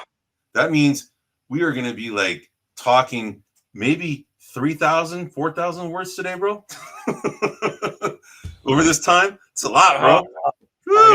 I gotta slow down my words per minute here. Totally, man. Really slow. Yeah. Yeah. So here we go. We got Carter Bryant as somebody that we targeted. We also had Khaman Maluach. Yep. We had Derik Queen, and then also Kasparas Jakucionis. So all four of these guys, haven't been taken yet. Well, no, did Carter Bryant got taken yet? Yeah. No, not yet. Nope. So those four are still on there, right? So this was your team, bro, that you went ahead and picked. So if we went ahead and look at their, so this is Scotty Barnes, right? Scotty Barnes, RJ Barrett. They have Grady, don't call me Harry. Anyway, they have him. I like that. Yeah, dude, that was you, dude. That was you. That was your name, bro. Yeah, and it's funny, dude. Nobody wants to say this name, dude. Even the Warriors broadcasters, they just want to call him Grady. Yeah, just Grady, dude. That's it. We're gonna leave it there. Dude, we're just a bunch of kids, dude. In terms of, I think they're gonna go Maluach here. That's what I think they're gonna do. They got Jakob Poeltl, who's their kind of their player, man. He's a good player. He is, but is he a trade piece? Could you get something for him? They have Emmanuel Quickly. They have Brandon Ingram too, bro. They have Brandon Ingram, Emmanuel Quickly. Correct, but those are more of the forward. Those are more of the forward positions. Yeah, but I'm just saying that their team is actually pretty young and decent. I mean, it's not bad. I mean, they don't have a bad squad. They don't have a bad squad. They had some injuries last year, but they don't have a bad squad. I think they're going to go Maluach here. And like you said, even if they keep Poeltl, that's a good two-headed monster there. They don't lose anything from the defensive end. When Maluach comes in. So to me, I think he's the guy too. Yeah, I think so too. I think it's Maluach. Yeah, I agree with you. And if it's not going to be him, then I say it's going to be I'll say Derik Queen. And I said they needed a point guard, right? Yep. Yeah, and I didn't list them, but I'm going to go with Maluach or Jace Richardson. You're saying Jace Richardson? The only thing about Jace Richardson, he's small, dude. That's the only thing. This guy Igor Demon that was just taken. He's a point guard at 6'9", dude. Yeah, he's a big dude. I'm calling it now. The White Magic Johnson. Here we go. You calling it? You're calling it? Yeah. Igor Demon, the White Magic Johnson. Yeah. Nice. I like it. Yeah. Magic Igor. Yeah, dude. Again, dude, I'm surprised that there's no trades yet. No trades. Yeah, I am too. Dude, when we saw all the activity going on before the draft, we're thinking, holy crap, this is going to be a very active. Because you predicted this is going to be a very active, and it has been. It has been pretty active. Yes, it has been. And are the Boston Celtics done trading? Well, we're talking about before the draft. It was active, but not during the draft. No, not during. Yeah, no, I thought there'd be some movement, and in particular, Brooklyn. I thought Brooklyn would kind of start that domino effect because they have so many picks. But we'll see. Oh, the pick is in now. Mm-hmm. We're about to see. All right. I'm going Maluach. I'm saying the same thing, bro. I mean, if it's not him, I'm saying it's Derik Queen, bro. Queen. Okay, good call. Good call. I think it's one of those two. But I think I'd rather go Maluach than Queen at this juncture. Okay. I'm with you, bro. Just because Maluach is bigger. Yeah, dude. I'm not surprised I mean, he was projected to be a top 10 pick, and we're right now at number 9. So, Yeah. we shall see. I think it's going to be here. I think so too, man. We'll watch this week both be wrong, but we're No, an I hour don't. and 10. I don't think so. I think Was it? I don't think we'll be wrong. Oh, all right. All right. I think it's going to be Maluach. We shall see. Through 3 Dookies in the top 9 or 10, man. Yep. Yep. And probably another Dookie or 2 in the second round. Yeah. Zion James is a Dookie. There's a couple of other names we had back there that that would Dude, be I'm gonna tell you right now, bro. Just looking at this roster, if this team is healthy, they're gonna be easily a top 16. I think, especially with all the injuries, in the East. Yeah, that's why I'm saying this. I agree. Because of the injuries. This team's got pretty good depth. Right? I mean, pretty good team right now. They drafted Jonathan Mongo last year too. Oh, so, we're both wrong, Eddie. We were both wrong. Yeah, let me find them, and I'll post them here right now. Hold on. The pick is in. Whoa, I had them way down here too. Oh, okay. All right. So we got. Here we go. And here we go. The pick is in. And it is Collin Murray-Boyles. Look at that. Look at those comps, Eddie. Look at those comps. Draymond Green, Julius Randle. That if I could have somebody who was Draymond Green on the defense and Julius Randle on the offense, I'd never let him go. Dude, I know, man. Amazing. Yeah, not a bad pick. Pick. Yeah, I mean, it goes to show you. It makes you wonder if someone's being compared to a Draymond Green and Julius Randle was a lottery pick. Yep. Draymond Green should have been a first-round pick. Should have been. He was a 35th pick. Yep. And I remember, dude, when he got drafted, you and I were chopping it up. Yep. And I'm like, dude, is Draymond Green still on the board, right? Is he still on the board? Yeah, we were texting back and forth. Yep. Dude, as a matter of fact, if I remember right, you wanted both Festus Ezeli, I think, and Draymond Green. No, I wanted Harrison Barnes. That's right. That was what it was. And we got Harrison Barnes, and then we got Draymond Green. And I wanted Draymond Green. And we got both of them. And then when we drafted Festus Ezeli at 30, I'm like, what the hell are they doing, dude? Go after Draymond Green. And then I remember you texted me like I was at the observatory, Griffith Observatory in LA. I was down there with my family doing that, and I was like, man, I want to watch this draft, man. And of course, my wife, trumps all things, bro. So I had to go do that, right? The wives do that, bro. So they trump us. So anyway, we were texting, and you're like, dude, Draymond Green, we got him at 35. And dude, I was ecstatic. But dude, but it goes to it makes you wonder. Here we are at the 9th pick, right? And the Draymond Green, Julius Randle comparison, and Draymond Green's a Hall of Famer. He is going to be a Hall of Famer, right? Let's face it. Dude, it makes you wonder, like, why are these guys ranking him? This guy's so low, and he's being compared to. I agree, but this seems to be a good pick. They got somebody who's going to focus more on the defensive end of the court. If he defensively, if he's like Draymond Green, he can guard multiple positions. He has he's a little bit heavy and low posty like Julius Randle is. I mean, that's a good, because that's one thing Draymond Green, as thick as he is, he's not a very good low post player. He can move and push the ball. I guess the question I have is, it says dime dropper here, so I guess he's got a pretty good passing skill set. So this might be a pretty good pick for Toronto.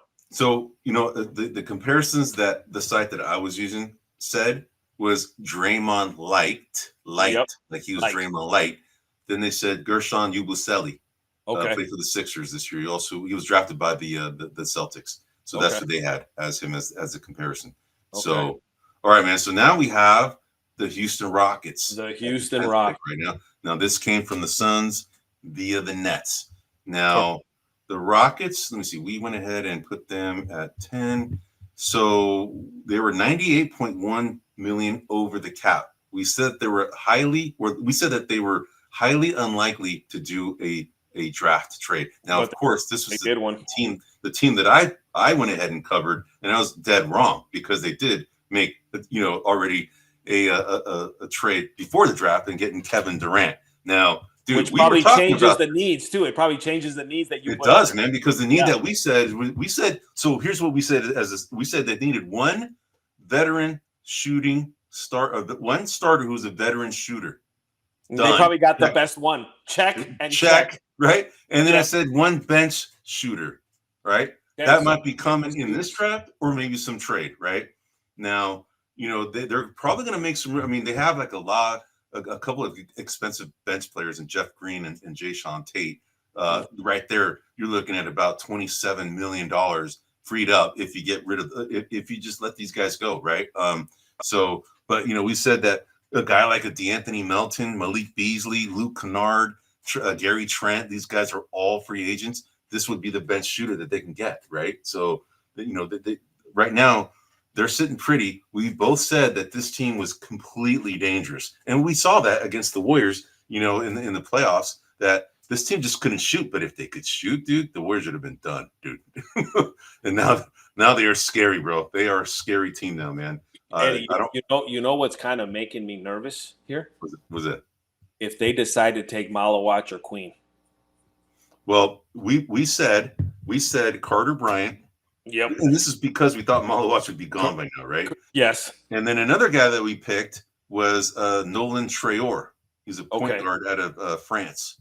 Okay. Compares to George Hill and Devin Harris. So those are the two guys that we said. You're saying that could be Carter Bryant? I'm looking at my order here, right? Obviously, Carter Bryant, I got. The two marksmen, if they're looking for shooters off the bench, would be Kasparas and Liam McNeely, both 3-point marksmen, 6'7", 6'5", respectively. So those are players they could. I'm just thinking, all right, they signed Steven Adams to an extension, right? They don't need Khaman Maluach anymore, bro. No, I know, but it's kind of because there's such a scary defensive team, dude, right? You put Maluach to anchor that, big time. They are a scary team. That's scary, dude. And they might do it. They might do it, right? Yeah, I don't know if they need him, but that just scares me. Well, because Şengün isn't necessarily a defensive-minded center. Not. He can play it. He's just not very defensive-minded. Correct. So, and this guy could offset that. Right. I'm just trying to look here at the Houston roster here from a center perspective. Let's see. They have Steven Adams. They have Alperen Şengün. And then Jock Landale, and then N'Faly Dante. But I'm wondering, could Alperen Şengün move to a forward position? But that's a Man Thompson. You're not doing that. No. So I don't know. Yeah, it's Jabari Smith is probably who can play another. They can play the center role too. Jabari Smith. This is, by the way, I just saw the name Reed Shepherd. We got our rookie draft coming up soon for our for our summer league, dude. We got our summer league draft. We'll do the same thing. We'll pick 4 first rounders and then 1 second rounder. Right. All right, Eddie. The pick is in. The pick is in. Oh, okay. See what we got here.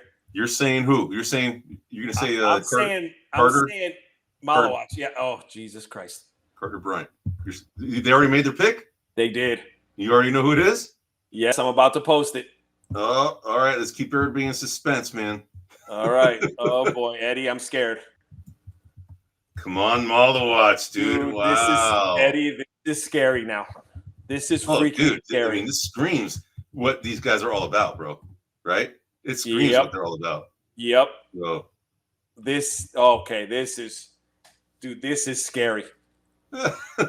Oh, no. I don't like this, Eddie. I don't like this. Oh, no. Look, he's crying. Dude, this is a good pick, man. This is a very good pick. It's just a matter of how they're going to fit in.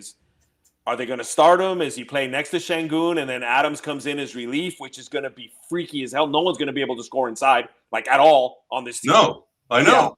Yeah, I know. So if you move Şengün to power forward, you got a 6'11" power forward, low post guy. You know, what does that do with Ben Thompson? Do you move him to small forward? Now you have to. You have to. Yep, but now do it. Your team is humongous, bro. Dude, so you got a Ben Thompson at small forward. What do you got? Durant as off guard? So you have Durant. Actually, no, you have to put Amen Thompson at shooting guard now, although he can't really shoot. You might have to put Correct. Durant as a shooting guard. You might have put You him got as so you got Van Vliet as your point guard. yes, Amen Thompson as your shooting guard. or Durant, small forward, or either Durant and Amen Thompson as your small forward shooting guard combo. Then you got Şengün as your power forward and Maluach as your center. Or you can go Jabari Smith, Şengün, and then use Maluach on a matchup basis like they did with Steven Adams, right? So they essentially have two Steven Adams-like kind of players. Although Steven Adams is, he's a burly guy, dude. And this guy's not small either. He's 253 pounds, dude. He's not small. No, this guy is not small by any stretch. But Adams is more of a take up space, kind of defend you by size. Right? Yeah. This guy's more of a shot blocker. I wouldn't consider Steven Adams a shot blocker. He's just massive. He just takes up a lot of space in there. And so Steven Adams is more like the guy that limits you to one shot and then he gets the rebound. Like you're not getting an offensive rebound while he's in there. But this dude, we're gonna see how they play this. But this is a scary pick. This is, dude. We already said that this tells me that they're just gonna pick up that bench shooter as a free agent. Correct. That just tells me. Correct. They already have their eyes on somebody, bro. Remind me, Eddie. I don't know if you got the card in front of them, but do they have another pick in this draft? Yeah, they had the last pick of the draft. Okay, all right. The 59th pick. Okay. So I think this is a good pick for them in terms of scary factor. Oh, yeah, man, for sure. Yeah, because if this works out for them, look out. Dude, they're already a problem, dude. They were the second seed. The And only reason why they lost to the Warriors is because the Warriors had them mentally – they had the mental edge on them, bro. Correct. They had already beaten them in the regular season. And, if the Rockets, if we didn't face the Rockets, the Warriors would have gone farther. But the Rockets just stretched out the Warriors. They were up 3-1 on the Rockets, and they, it went 6 games, man. Right? So yep. Yeah. You know what's crazy too, Eddie? 2 seasons ago, or even through the first half of last season, Cam Whitmore was steady in that rotation. That dude is like, he's in no man's land now. He's not even playing, bro. Yeah, he hardly plays. That's crazy. Hardly plays, man. So. All right, man. So here we go. Let's go over the Portland Trailblazers. So we can go ahead and just cover what we did in the pre-draft a little bit. So yeah. So while you're bringing that up, obviously they had a huge trade. They picked up a hell of a player in Jrue Holiday. I don't know what they plan to use Jrue Holiday for. Me being a Warriors fan, I'm thinking, can we somehow turn Jrue Holiday into a Warrior? Is that a possibility? Dude, I always wanted that guy on the team, dude. Yep, that's what I'm thinking. I don't know what his future is there. I've read articles where they're trying to go younger. So what are they going to do with some of their veterans like Jrue Holiday? Are they going to keep him? Are they going to kind of trade him out? They have Klingon, who's their rookie that they drafted last year, the center. Was the center from Phoenix that they signed in as a free agent. Are they going to look to DeAndre Ayton? DeAndre Ayton. Are they going to look to swap him out? Like what's going to happen here? They got a lot that they need to settle on. It doesn't make sense, bro, for them to keep Jrue Holiday. It really doesn't. It doesn't. They lost Anthony Simons. They have Shaedon Sharpe, as an emerging kind of player on their team. They have Deni Avdija, who had a really good season last year, man. Really good season. They have DeAndre Ayton and Donovan Klingon. We already talked about that. Yep. And then Jeremy Grant. He's an older guy, but still, they have the Toumani Camara, who's a really good defending type of player. Delano Banton. They have Robert Williams. Do you remember Robert Williams? Yeah. Dude, I wouldn't mind having him either, bro. Right? Well, so here's Eddie. Would you do a sign and trade for Kuminga for Robert Williams? No. Robert Williams is probably. You know what? Maybe. But the thing is, Robert Williams he's always had injury issues, bro. Yeah. He's had. Would you do a sign and trade for DeAndre Ayton? DeAndre Ayton doesn't fit the Warriors system. No, I agree. And he doesn't fit. And he's expensive as all get out. Exactly. The only guy that we got breaking news. What? A trade. Hold on. Trade. Here we go. We got a trade, brother. I don't know. Warriors, the Hornets are sending Mark Williams. The Suns trade for Hornets center Mark Williams. So what's interesting is that the Suns got both of the Hornets centers. They have Nick Richards already. And Mark Williams now. Who'd they give up? What'd they give up for him? The Suns get the Hornets get the number 29 pick and the 2029 first round pick. So the Hornets get the 29th pick in this draft. Okay. All right, so, Portland, the pick is coming in, Eddie. So hold on to your hats here. All right. So this is now the Hornets.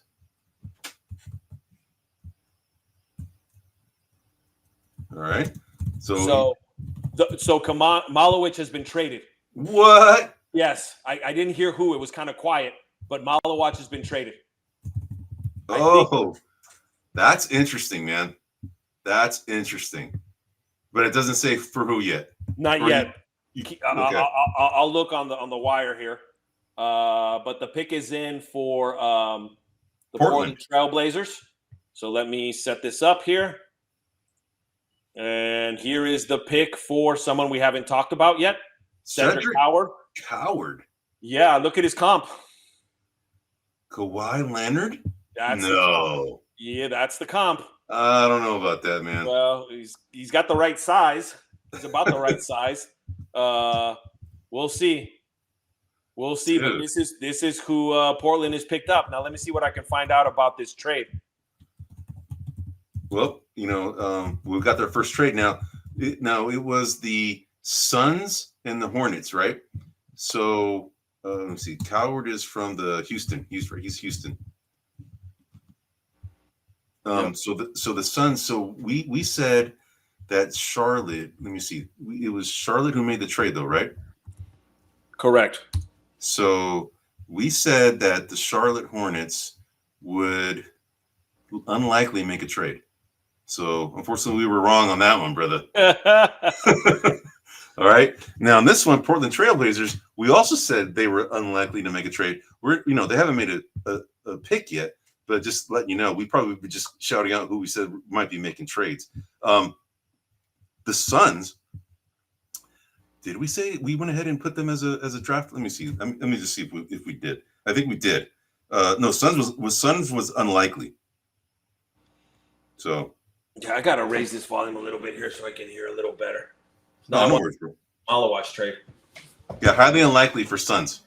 Okay. That's what we said. So okay, we've got the Bulls on the clock now too. Yep. So let me. Looks like they ran off the clock. So we're hold on here. All right. Let's see. So Cedric Howard goes to the Portland Trailblazers. Looks like that was a pretty decent pick. We had him a little lower in our rankings, but pretty decent. What are the needs for Chicago now? What do we have? So for Chicago, we have, first of all, they have the 12th pick, which is right now, and then they have the 45th pick. So as far as roster needs, and by the way, we said that there's unlikelihood that they would make a draft rate trade. Backcourt depth was their roster need, and more veteran presence was another need. Okay. Now, who we said that they should target is Derik Queen. Yep. Who's still out there. Still available. Khaman Maluach, gone. Collin Murray-Boyles, gone. Those are the guys that we said. Now, backcourt depth. Derik Queen isn't a backcourt guy, and he's not a veteran, right? Correct. So, given that, as far as backcourt guys that are left that are on, that are out there, we already have Igor Demon gone. We have Cedric Howard. Cedric Howard is a small forward. It'd be Kasparas Jakucionis. Yep. Jace Richardson's backcourt. Yep, but Jakucionis is rated higher than him. Yep, he is. For sure. Yep. He is. And then we have Nolan Traore out of France. He's another point guard that's rated higher than Jace Richardson. And those are the only 2 point guards in the next 10 to 12 picks that are slated right now. We've got a Nolan Traore potentially. That's the guy. Yeah, so it's Nolan Traore, and then we have Jakucionis. Kasparas Jakucionis are the guys that are out there as point guards. So Something else that's coming through the board. Apparently, the Lakers and the Heat are discussing an Andrew Wiggins trade. Interesting. Yep. Interesting. Now, is that coming from your let me see, number 3 pick, draft to Philadelphia? Okay, we got that. I'm actually trying to go through my my feed here to figure out what's going on here because Yeah, exactly. There's a lot going on. Yeah. There's a lot going on. So yeah, dude, I can't keep up with this thing, man. So yeah. let's see. As soon as I get more, obviously if I was listening, I would have got it, but I don't know what the Maluach trade is, which makes me feel better because if he's leaving Houston, I like that. I just don't know who they traded it for what. Yeah, no, I'm with you, bro. Oh no. The proposed trade is to Phoenix. For what? Maluach to Phoenix. Oh, Maluach to Phoenix. That's the proposed trade. Interesting. So then that means the Houston Rockets don't get him. That's that's the proposed trade. Houston's trading him to Phoenix. Then that means Mark Williams might be gone? Well, I don't know. So it says the proposed trade is for the Suns for Khaman Maluach in exchange for don't know yet. Don't know what it's in exchange for. But then they're going to have Maluach and Mark Williams and Nick Claxton? Or not Nick Claxton, Nick Richards? Nick Richards, yeah. I mean, this is for the Suns. Oops. Correct. Yeah. So they'll have Maluach, Williams, and Nick Richards? That's a lot, man. That's a lot. I'm trying to figure out what the trade is. Interesting. Well, as you go ahead and research that, bro, let me go ahead and give you we already talked about the Chicago Bulls. Backcourt depth and veteran presence. Right now, we're thinking if they need backcourt depth, it's going to be Nolan Traore or Kasparas Jakucionis out of Illinois. Or it could be Jace Richardson as a long shot. As a long shot. Now, the best available right now is Derik Queen. He out of Maryland. So yeah, I've got him. I got Carter Bryant as best available. As you mentioned, Jakucionis is, and I got Liam McNeely. I got those guys as kind of the clump of 4 or 5 best players available.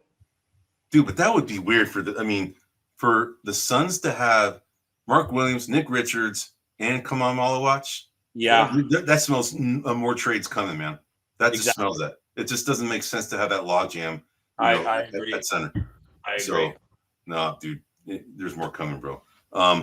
So Chicago Bulls, man. How much time they got left on the clock, man? Hold on here. The clock is up, so they. Yeah, so it's like it's been up for a while. Yeah, they're in commercial right now, so it's probably a TV delay. Yeah, or there's wheeling and dealing with Chicago Bulls. So yeah, I'm just curious as to with this Maluach proposed trade. Yeah, me too, bro. Me too. All right, so the Chicago Bulls, as far as their roster, so let me see. We have the Josh Giddey, who just came out of nowhere this year, dude, and had a really good freaking season. Kobe White, we have Ayo Dosunmo and Matas, your boy Matas. My boy Matas. And then Nikola Vucevic, a guy that we thought the Warriors should have tried to get at draft day. At trade deadline last year. Correct. But didn't happen. They also got Lonzo. They have Lonzo, Kevin Huerter, Patrick Williams. And Eddie, hold on, give me a second here. We got more coming. This team, this team needs help, but their starting lineup is decent. This team needs a little bit more depth, though. Chicago Bulls. Man. All right, the pick is in. All right, man. What you got? All right, here it comes. Are you ready? You gotta go ahead and give us the drum roll, bro. We were both wrong. Oh, are you serious? Yep, we were both wrong. And drum roll, please. They went. No way, man. Yep. The Sange. Yes, Sange. Is that how you say his name? I don't know. 6'9", 198. His comps are Nicholas Batum and Pascal Siakam. Not bad. That's not bad. Okay. Defense looks like defensive-oriented player, high IQ player. Can create his own shot. Not bad. Not bad in terms of the comps and the attributes. Not high, not ranked higher than some of the players that we said. But again, these are just scouts' opinions. Doesn't mean that he won't be better. Yeah, and then he was slated to go right there, right? Actually, right at 11, he was actually considered to go because this was the Bulls pick, right? This was the Bulls Correct. pick, right? Correct. So yeah, he was 12th pick. So he was, according to my mock draft places, he was actually going to be picked one pick earlier than where he's at right now. Oh, you had him earlier, okay? A little bit earlier, just one pick though. Yeah, one pick. I had him in the upper teens. I think 17. Okay. Yeah. All right. So, but again, like I'm not necessarily going by talent. I'm going by needs and things like that. And now things are getting mushed around because we've had trades, we've had things. So, there's another Frenchie. So third year in a row, we get some Frenchies. Dude, the Frenchies have been proven to be pretty good in the NBA, man. Oh, one of the things that you wanted to talk about at some point in the summer is maybe look at some of these other leagues that that essentially feed the NBA with players, right? Some of the Euro leagues, right? Some of the Israeli leagues. Give me 1 second, Eddie. Hold on. Yeah, no worries. So yeah, this is one of the ideas that Twan had come up with, is that we should probably go over some of these leagues in the end, that feed players in the NBA, and maybe do some assessments as to which leagues actually are the best for feeding, the teams in the NBA. Right now, you can argue the G League is probably the best right now at doing that. You can argue that, but the Euro players, and they have showed up in the NBA big time. I mean, you could argue right now that the best players in the NBA are coming from Europe, right? I mean, you got Nikola Jokic as proof. You have Giannis Antetokounmpo as proof. You have Luka Doncic as proof, right? You have these three guys, all Euros, that arguably are the top three. And then you got international players, with Shai Gilgeous-Alexander, who comes from Canada. It's really close by, right? I mean, we know that Trump's trying to turn Canada into a state. I don't know if that's going to happen. It's not going to happen. Dude, Trump's just disrupting all kinds of. He's crazy, bro. He's crazy. We got a whole nother channel. He's crazy. That, yeah. So if I understood what's happening here, this is Atlanta's pick, but they've traded it to New Orleans. What? So this is New Orleans pick now. Yes, they still haven't. It's not completed, so Atlanta's still on the board. So Atlanta's going to go ahead and but I believe they're probably picking on behalf of the Pelicans. Yes, correct. And from what I could hear, because it was a lot of noise going on around. So from what I can hear, they traded this pick for 2 future number ones. Oh wow! So there must be somebody here that New Orleans wants. Yeah, dude. And then as far as Pelicans, I covered them, and I said it was unlikely that they're going to make a draft day trade. And I guess I'm wrong. Bro, it's all right. It's all good, man. It's all good, man. Hey, we make predictions. Predictions are there to, exactly. Get wrong sometimes. Let's go back to New Orleans really quick and remind me what it is that they needed. So in New Orleans, they needed the Pelicans. They needed a better trainer and another center. Better trainer and another center, man. So another center. And they already had a pick, right? They picked earlier at number 8 or 9. They picked at 7. They picked at 7. So they took Jeremiah Fears. So they took a small. Okay, so maybe they're looking for a big, and this might be Queen, bro. It probably is, man. This might be Queen. Finally, man. I mean, this guy slipped big time, dude. Yeah. I wonder what's going on there, man. Right? Yeah, I'm thinking this is going to be Queen. All right, so we had Thomas Sorber and Kasparas Jakucionis. But this was for Atlanta, right? This is for Atlanta. This is who we have coming up right now. Correct. On the clock. Correct. But right now it's still listed as Atlanta, so that trade hasn't been official. Yep. But that's who we said that they would pick. But we also thought that Derik Queen would be off the board. Correct. So it could be Derik Queen, over Thomas Sorber. Well, I'm thinking if they want a big and it is New Orleans pick, Derik Queen's the right pick, I think, here. So because we thought Maluach would be the right guy for them, and they didn't take him. Houston took him, and then he got traded. So now New Orleans gets a bit. That might be right. They might be doing that. They might be getting a Thomas Sorber or a Derik Queen type player to get that center role filled. So, but that's interesting, man. We got trades, dude. We got trades. We got trades going on, man. Yes, we do. Yeah, dude. That's what, number 3? That's number third. I think that's the third one because I know that there was a draft. There was a pick, a draft pick that was given up by the Spurs to the Pacers. So that happened right before the draft. So that's one. And then we got this Maluach. Then we got this one going on with the Atlanta Hawks. So yeah, there's movement going on, dude. This is interesting, man. And we're not even halfway done with the draft, dude. And we're already at an hour and 40 minutes, bro. We are not. It's going a lot slower than people thought. I mean, I thought this would be moving quick, bro. Yeah, it is. It is moving kind of slow. I agree. All right, here we go. So, bro, go ahead. The pick is in. All right, dude. So, you and I called it there. Derik Queen, dude.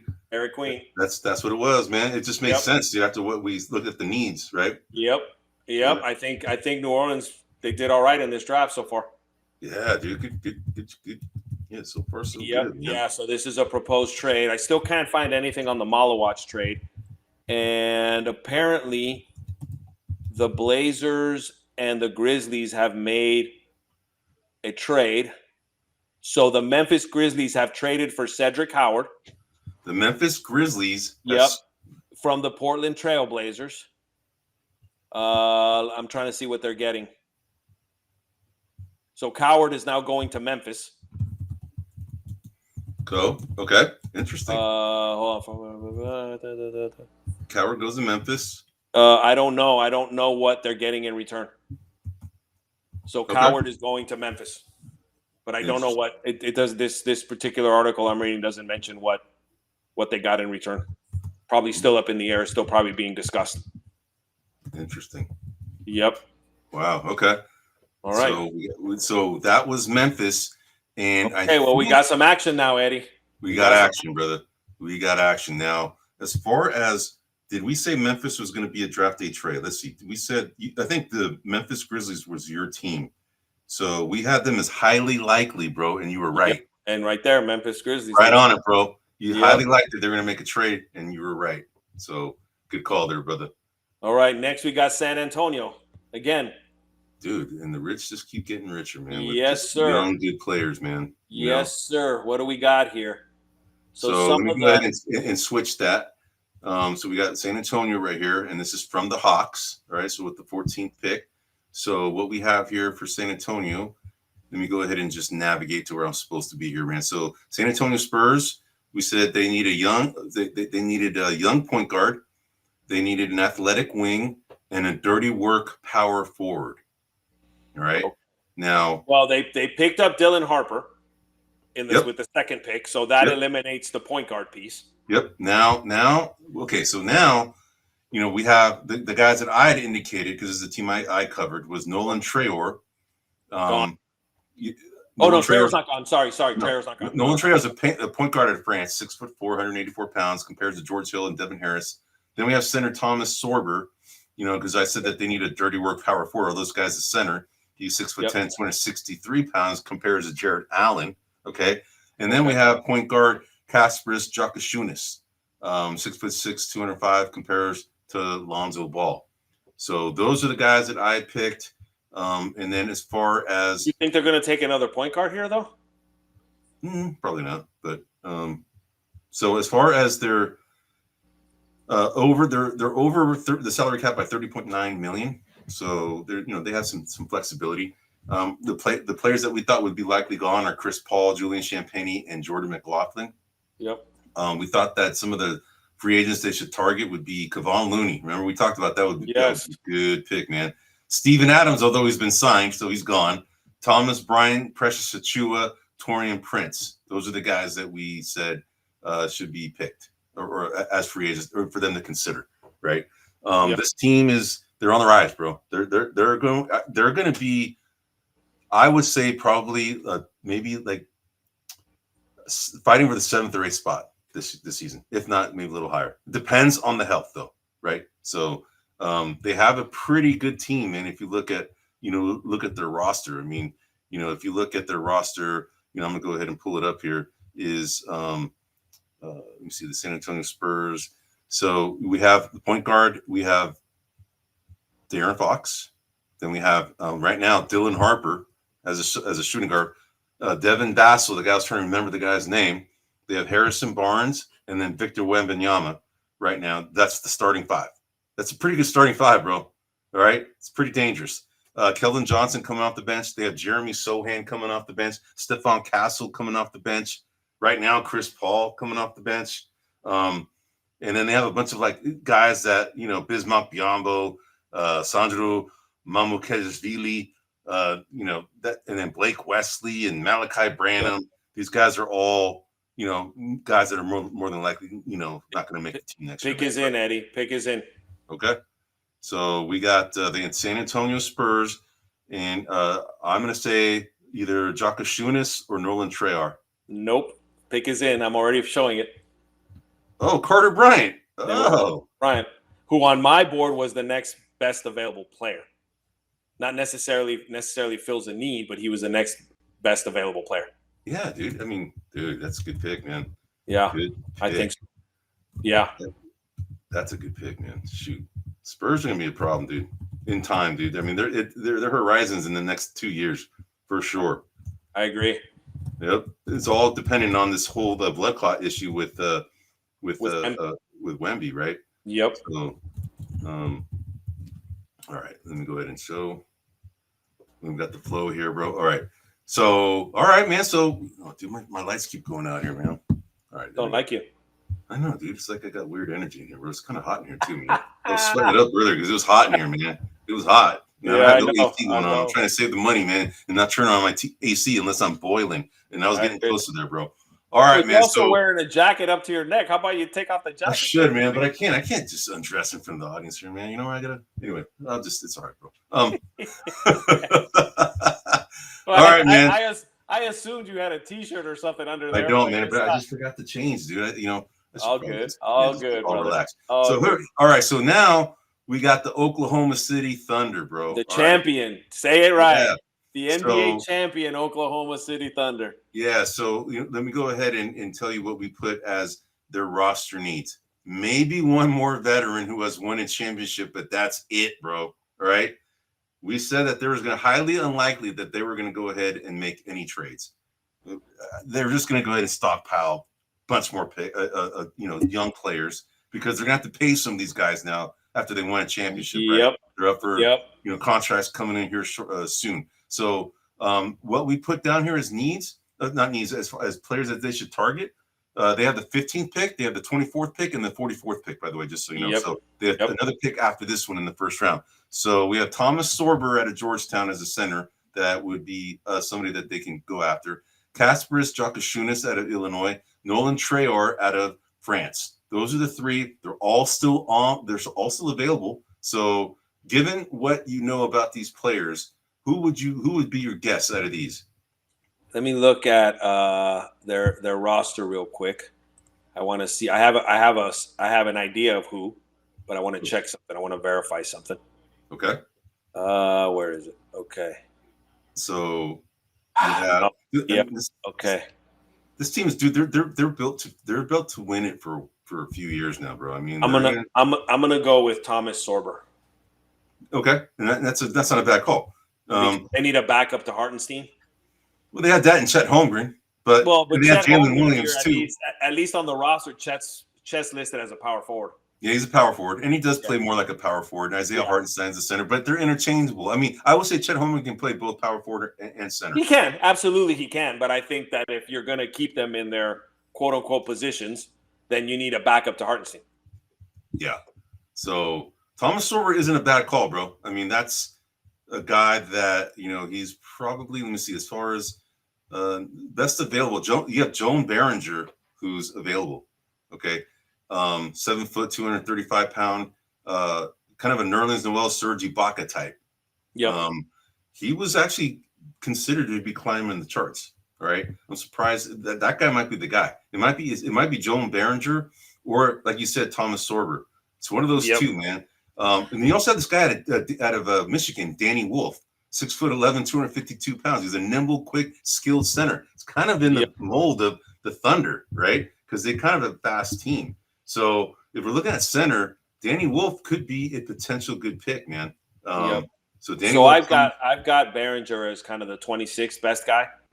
Okay. Which this would be a little higher than that. I've got Wolf as the 34th. So I got Wolf as a second round player potentially. Interesting. Okay. Yep. And I got Sorber here as what do I got Sorber as? Sorber's as the 21st. So he'd be the closest in terms of those three names that you dropped. Okay. To in terms of how I ranked them. But I'm still looking at Kasparas. I'm thinking he's a potential. Yep. You can always have you can't always, I mean, you always need shooting. Yep. The other question is Lou Dort a free agent this year?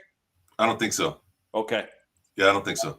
Because they're going to have to start making decisions on people that aren't part of their core three, and obviously, and he's not a core three. Correct, but yeah, dude, I'd kill for Lou Dort. I'll tell you that right now. Lou Dort would be a good player for the Warriors for sure. Yeah, well, he'd be a good player for a lot of teams, but I'm looking as their core three: Chet, SGA, and Jalen Williams. Right, those three players, and then everybody else, I would look at Wiggins. I mean, I would say that Caruso would be a key player for their. I would say as well, but I think Caruso's not ever going to demand the kind of money that those three players potentially are going to be on the market for. Yep.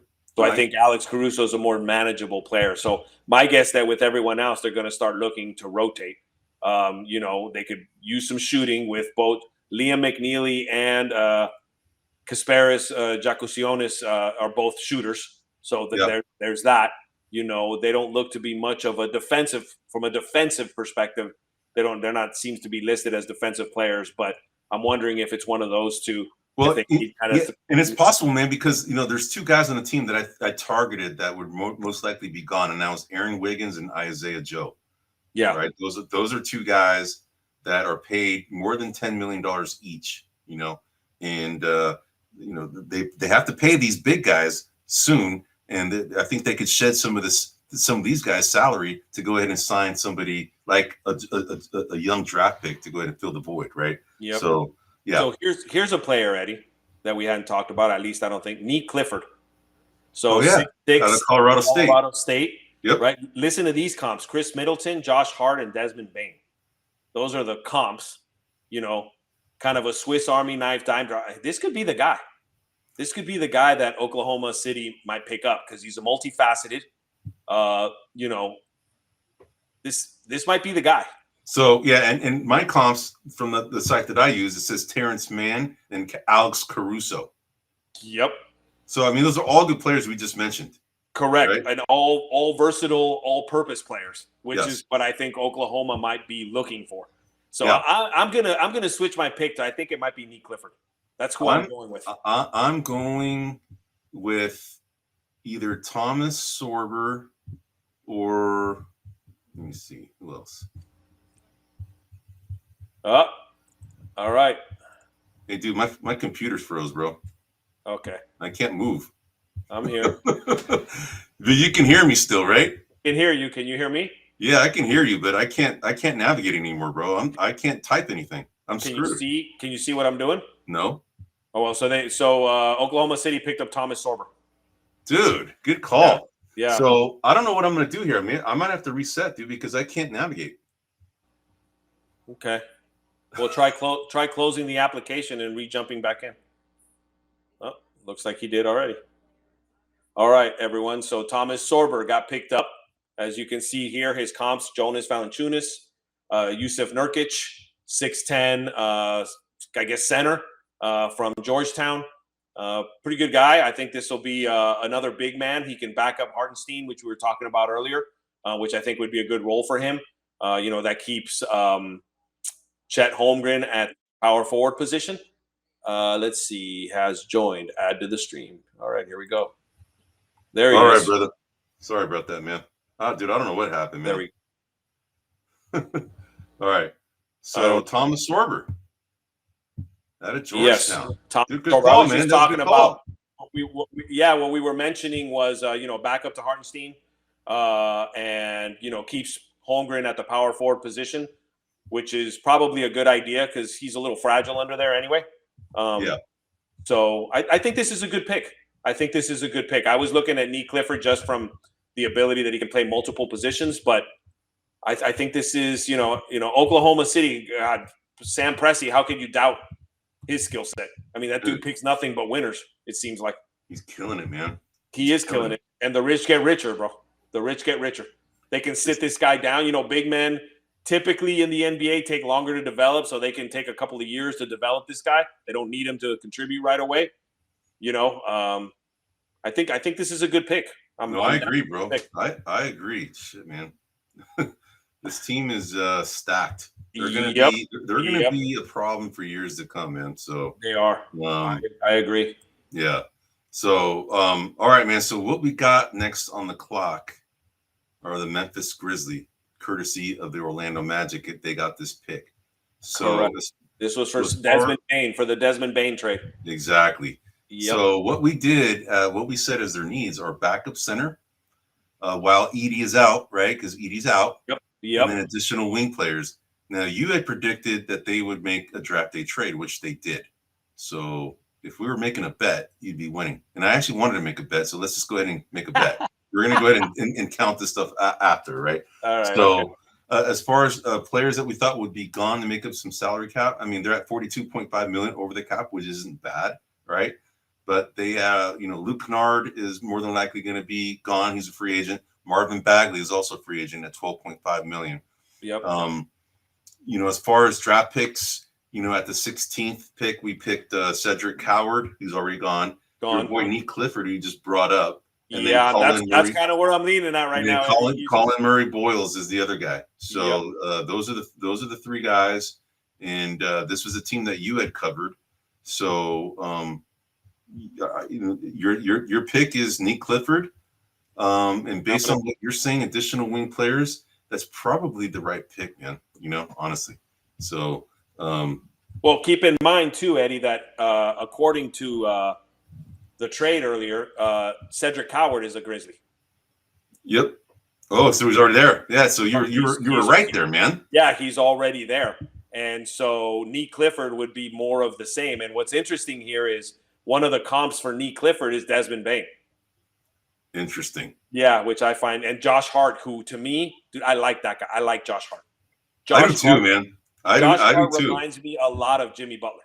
Just the way he moves, the way he plays, he's very similar to me to Jimmy Butler. Yeah, and what the website that I've been looking at, they have Kasparas Jakucionis as the guy that the Grizzlies would pick here at 16.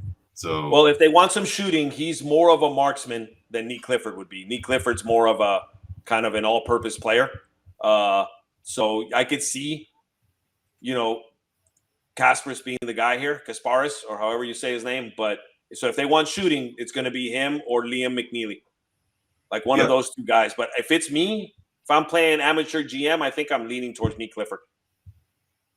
Hey, why not, man? I mean, that's one of the guys that you picked based on their roster construction, right? As it was currently constructed, you thought that would be the best pick. So, but as far as they're players right now. So they have Ja Morant as their point guard. They have Kentavious Caldwell-Pope. They have Santi Aldama as their small forward. Jaren Jackson, and then of course Zach Edey, who's out right now. Then you have as backups Brandon Clark, who's always hurt. Scottie Pippen Jr., who turned out to be a pretty good player. We already said that. Jalen Wells got hurt too, right? But he's a pretty good defensive rookie player from last year. They have Vince Williams, and then Gigi Jackson, and now Cedric Coward, right? Yep. Now they also have Cole Anthony. Okay, so they are building some depth here, man. Yes, they are. They've always been kind of a deep team, man. And they're stockpiling a bunch of good players now, and we'll see, man. So you're saying Nick Clifford? That's who I'm leaning. I'm going to go ahead and agree with you on that pick, man. I say Nick Clifford as well. Yeah. So real quick, as we're killing some time between the picks, I sent you a slide of the top 15 from the playoffs. I got it. We might as well go ahead and show that, and then when the pick comes up, we can just kind of transition off of it. So we're gonna, since we haven't covered the championship from the Pacers and Thunder game. The Thunder are now a championship, but I don't think we're gonna have enough time to go through all this stuff from that game.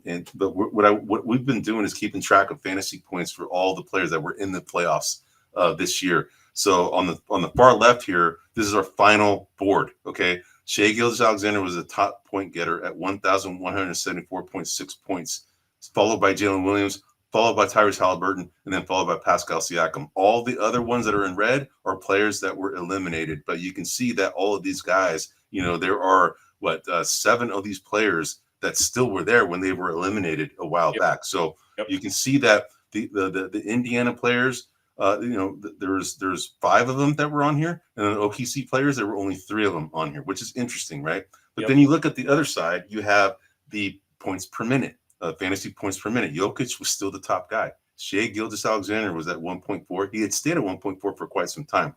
Anthony Edwards is the 3rd most efficient guy in the playoffs last year, and then the least efficient guy was Mikal Bridges, right? And then closely thereafter was OG Anunoby, right? So the New York Knicks, dude, they played their players, but I wanted to go ahead and show you for completeness sake that, this is the final list of the top 15 players, both from fantasy points as well as fantasy points per minute in the NBA this season.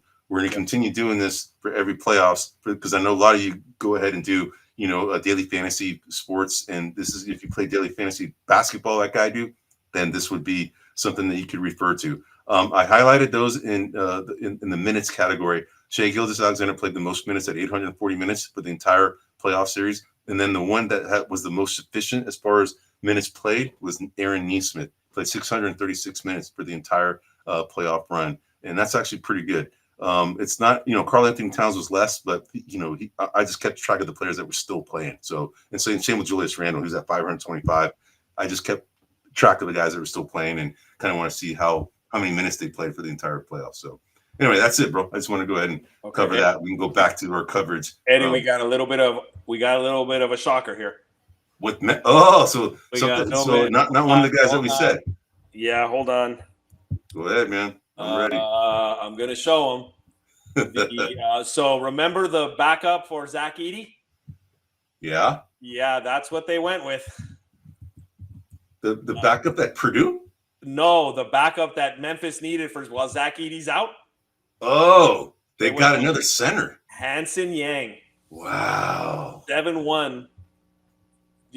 Don't call me Yao Ming out of China, bro.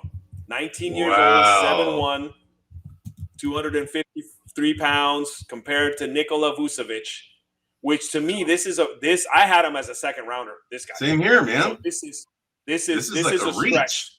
This is a reach. So what's interesting is obviously they see him as a project, but I'm wondering, I don't think this matters, but it may. Zach Edey had a speeding violation in the offseason. Yeah. Yep. I'm wondering if Memphis is a little sensitive with all the Ja Morant stuff, and so, I don't know if this is a warning shot to Zach Edey because this is more than just a guy that's going to fill in for 1 year or the beginning of a season, right? This is a guy that they could develop a project. Big man, we'll see. This is a little bit of a shocker. I still would have went with D. Clifford, but okay. That's interesting, bro. They're going big. Wow. Okay. That's interesting, brother. Yep. Dude, yep. I have no idea how this guy is. I have, as we mentioned in previous podcasts, there's no way that we can watch all the film. No way. All these players, right? No, we can only go by what is written for those people who actually did kind of look at the film and, just to kind of see some of the comparisons. Nikola Vucevic has been a very good center in the NBA. So if he's being compared to Nikola Vucevic, that means he's got a good shot, right? Yep. He's got a good outside shot. Maybe not the best defensive player there is, but he's not bad either. He's just not the best. He's very offensive oriented center. Nikola Vucevic is. Yep. He's still a very a good commodity that most GMs out there would want is somebody to play. A lot of. Hold on, Eddie. Hold on. So this was part of the trade for Cedric Coward. So Hanson Yang is going to the Trailblazers. Oh. And they also get a first-round pick for 2028 via Orlando and 2 future second-round picks. So Hanson Yang is not going to be a Grizzly. He's going to be a Trailblazer. Hanson Yang goes to the Blazers. Yes. And the Blazers also get a first-round pick in 2028 and 2 second-round picks. So Memphis thinks highly of Coward. Wait, but you said Hanson went to the Blazers, though, right? No. Hansen was picked by Memphis. Yes. But it's part of the Cedric Coward trade where they're picking up Cedric Coward from Portland and they're sending Hansen Yang, a first-round pick, and 2 second-round picks to Portland for Cedric Coward. Okay, but then Hansen Yang still stays with the Memphis Grizzlies. No, he's the Trailblazer. That's the swap. That's what all right. I initially said, okay. Hansen Yang to the Blazers. All right. Correct. Okay. Correct. Coward goes to the Memphis Grizzlies. Yeah. Well, and again, so let's talk about Portland here for a second. They have Klingon, right? They have Anton there. DeAndre Ayton. Or Ayton, sorry. They have DeAndre Ayton out there. That's a little bit of a logjam. It's a logjam, man. That means that there's that screams other moves to come, right? Correct. So if you want a big, look towards Portland because you might be able to get a big. Exactly. Yep. Because they got 4 bigs. But, as the Warrior fan, we need a big, but DeAndre Ayton does not fit. No, but I'm thinking maybe Robert Williams. Robert Williams does. He's hurt. He's always hurt. I don't know what we would do for him, what we could get for him, but all right, Minnesota's pick is coming in. All right, Minnesota is on. So there we go. All right, about to show him here. Hold on, give me a second. So we said that they should. They had another scoring wing and a backup point guard. We picked Nolan Traore, Asa Newell, and Cedric Coward. All the Coward is gone. So Nolan Traore and Asa Newell were the guys that we had targeted. Yep, and I'm bringing up the pick now. Minnesota went with Joan Beringer. Joan Beringer. Correct. Comps I have here, Clint Capella and Nerlens Noel. Defensive guy, lob threat, out of France. Interesting. For those of you that are old, like me, and Eddie, you may not remember, Joan Wilder. Do you remember that? No. Oh, that's from Romancing the Stone, dude. No. Yes. Remember, did you watch that movie? No. Oh, dude. So you watched Three Amigos, right? I did not. Oh, you're killing me. I know. I'm sorry, brother. You're killing me. I'm sorry, man. I didn't see the Three Amigos. So the guy that played El Guapo in the Three Amigos is the same dude that played this role in Romancing the Stone. And Joan Wilder was I forgot the actress's name, but that was her role. That was her name in the movie, and she was like a novel writer. And he's like some sort of gangster type dude, like Mexican cartel or something. And when he sees who she is, he's like, "You're Joan Wilder? Joan Wilder?" Right? and like he reads her books, right? So he's like a gangster, but he reads her books, and it's hella funny. So he ends up helping her. Anyway, I'm bored. That's what reminded you is the Joan. I'm bored in the audience with my old man crap, but that's when I see Joan. That's what I think of. You think of that Joan? You're Joan Wilder. All right, man. So we actually didn't. We actually sped through the Minnesota Timberwolves, but we said that they were going to be highly unlikely to make a trade, which it didn't happen. So far, nothing. Yep. They have a 31st pick too as well. All right, so now we got the second pick of the Washington Wizards. Correct. So we have them. So let me go ahead and just change this, and then all right. So it came courtesy of the Grizzlies. So what we did for the Washington Wizards here. We had Walter Clayton as a guy out of Florida, compares to Randolph Childress, and then Collin Murray-Boyles, who's already off the board. So, given that they needed they didn't need a complete overhaul, need an identity, right? They've already made some moves, so they're trying to, they now have CJ McCollum on the team, and trying to bring some more veteran leadership on here. Make incremental changes. They already have a lot of youth on this team, right? With Alex Sarr, Bub Carrington, Keyshawn George. But they have, some veterans in Malcolm Brogdon, CJ McCollum, Jonas Valanciunas. And they have an up-and-coming Bilal Coulibaly, who's actually a pretty good player. Corey Kispert, he's a serviceable rotational piece. Justin Champagnie is also a rotational piece. So, this team, after losing Jordan Poole, they get CJ McCollum as a shooter. I think they need more shooting. So it makes sense to get like a Walter Clayton. Walter Clayton was a shooter. So I think that's probably the guy that they're going to go ahead and target to get, man. So I think they're going to go with Kasparas, Jakucionis. Oh, Jakucionis. Yes, I think that's the pick here. Interesting. Yes. Even though they already have, well, I mean, Malcolm Brogdon is their point guard. Bub Carrington is their other point guard. He's a 6'5" guard though, so he can play off. He can play shooting guard too. Correct. But he's a 3-point shooter, which they need. Yeah. They traded Jordan Poole, so he could be kind of the Jordan Poole. I know CJ McCollum's there, and they play the same position, but he could be the Jordan Poole in training. I'm thinking they're going to go with Kasparas here. Damn, dude, I don't know, man. We'll see who's right here, man. We shall see who's right. That's not a bad call. I just think they need more shooting, man, big time, especially after losing, a Jordan Poole. Although they has filled that gap with, CJ McCollum.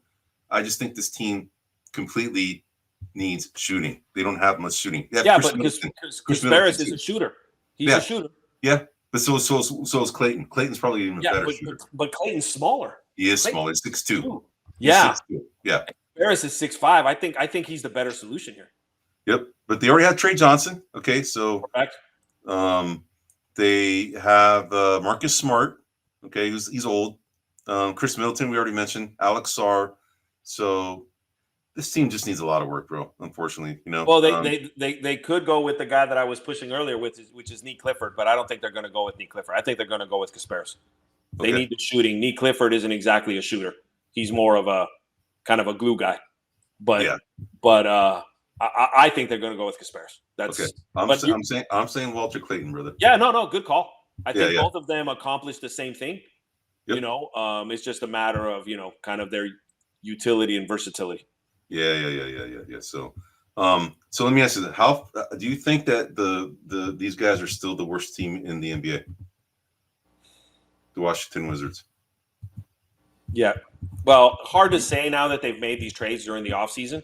Yep. But yes, so last season, yes, I think they were the worst team in the NBA. They were, but did you think that they're still going to be? Is what I'm saying. Like, do you think this changed? No, because McCollum, Trey Johnson.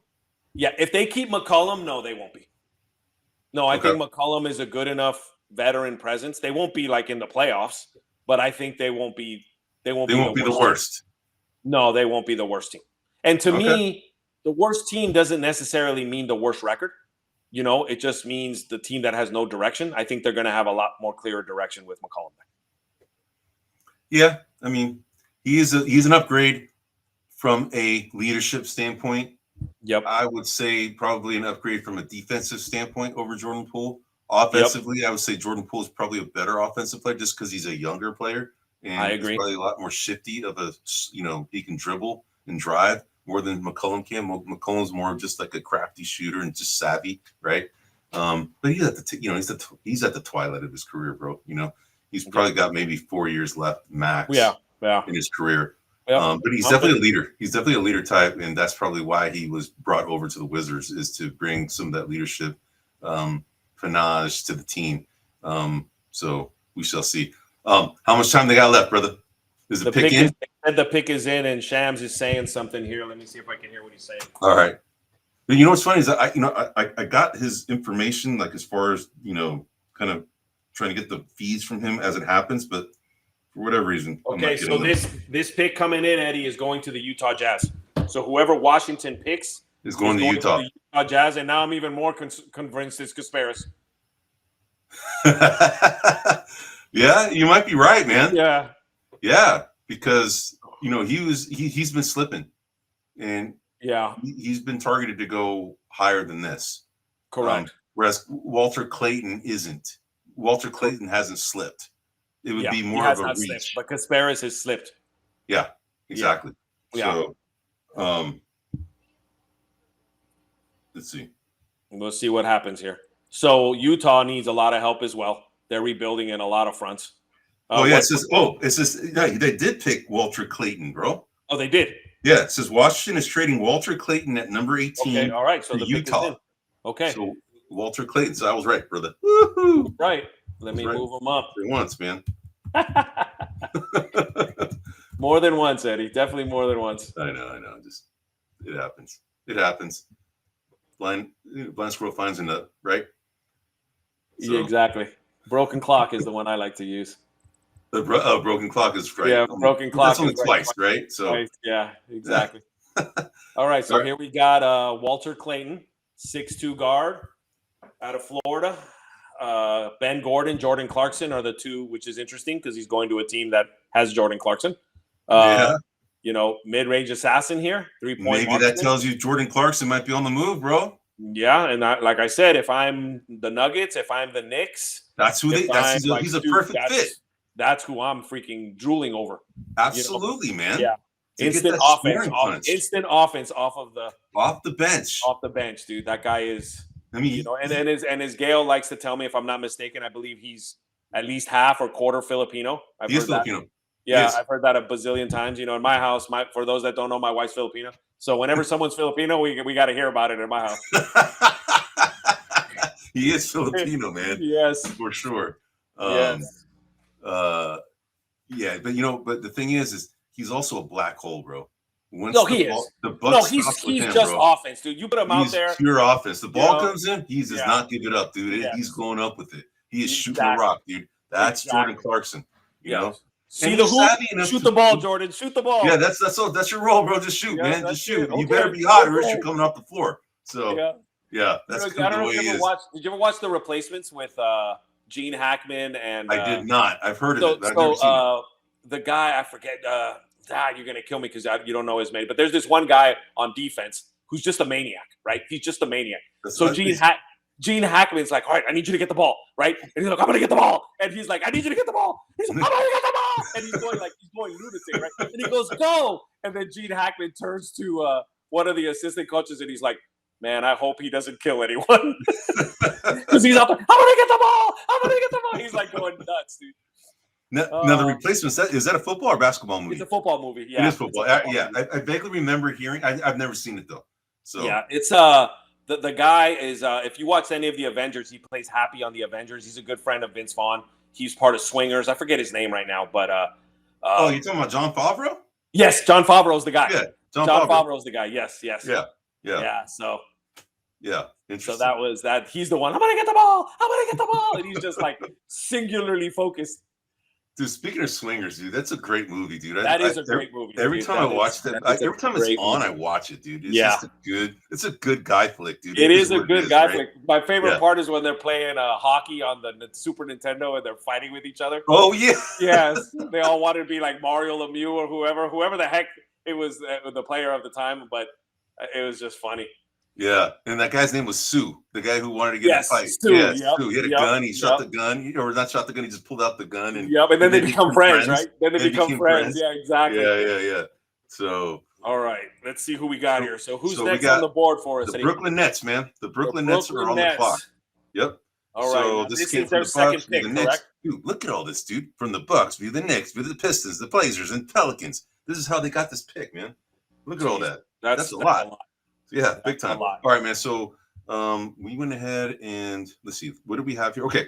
So what they said, this is the team that you covered. We said it was highly likely for them to do a trade.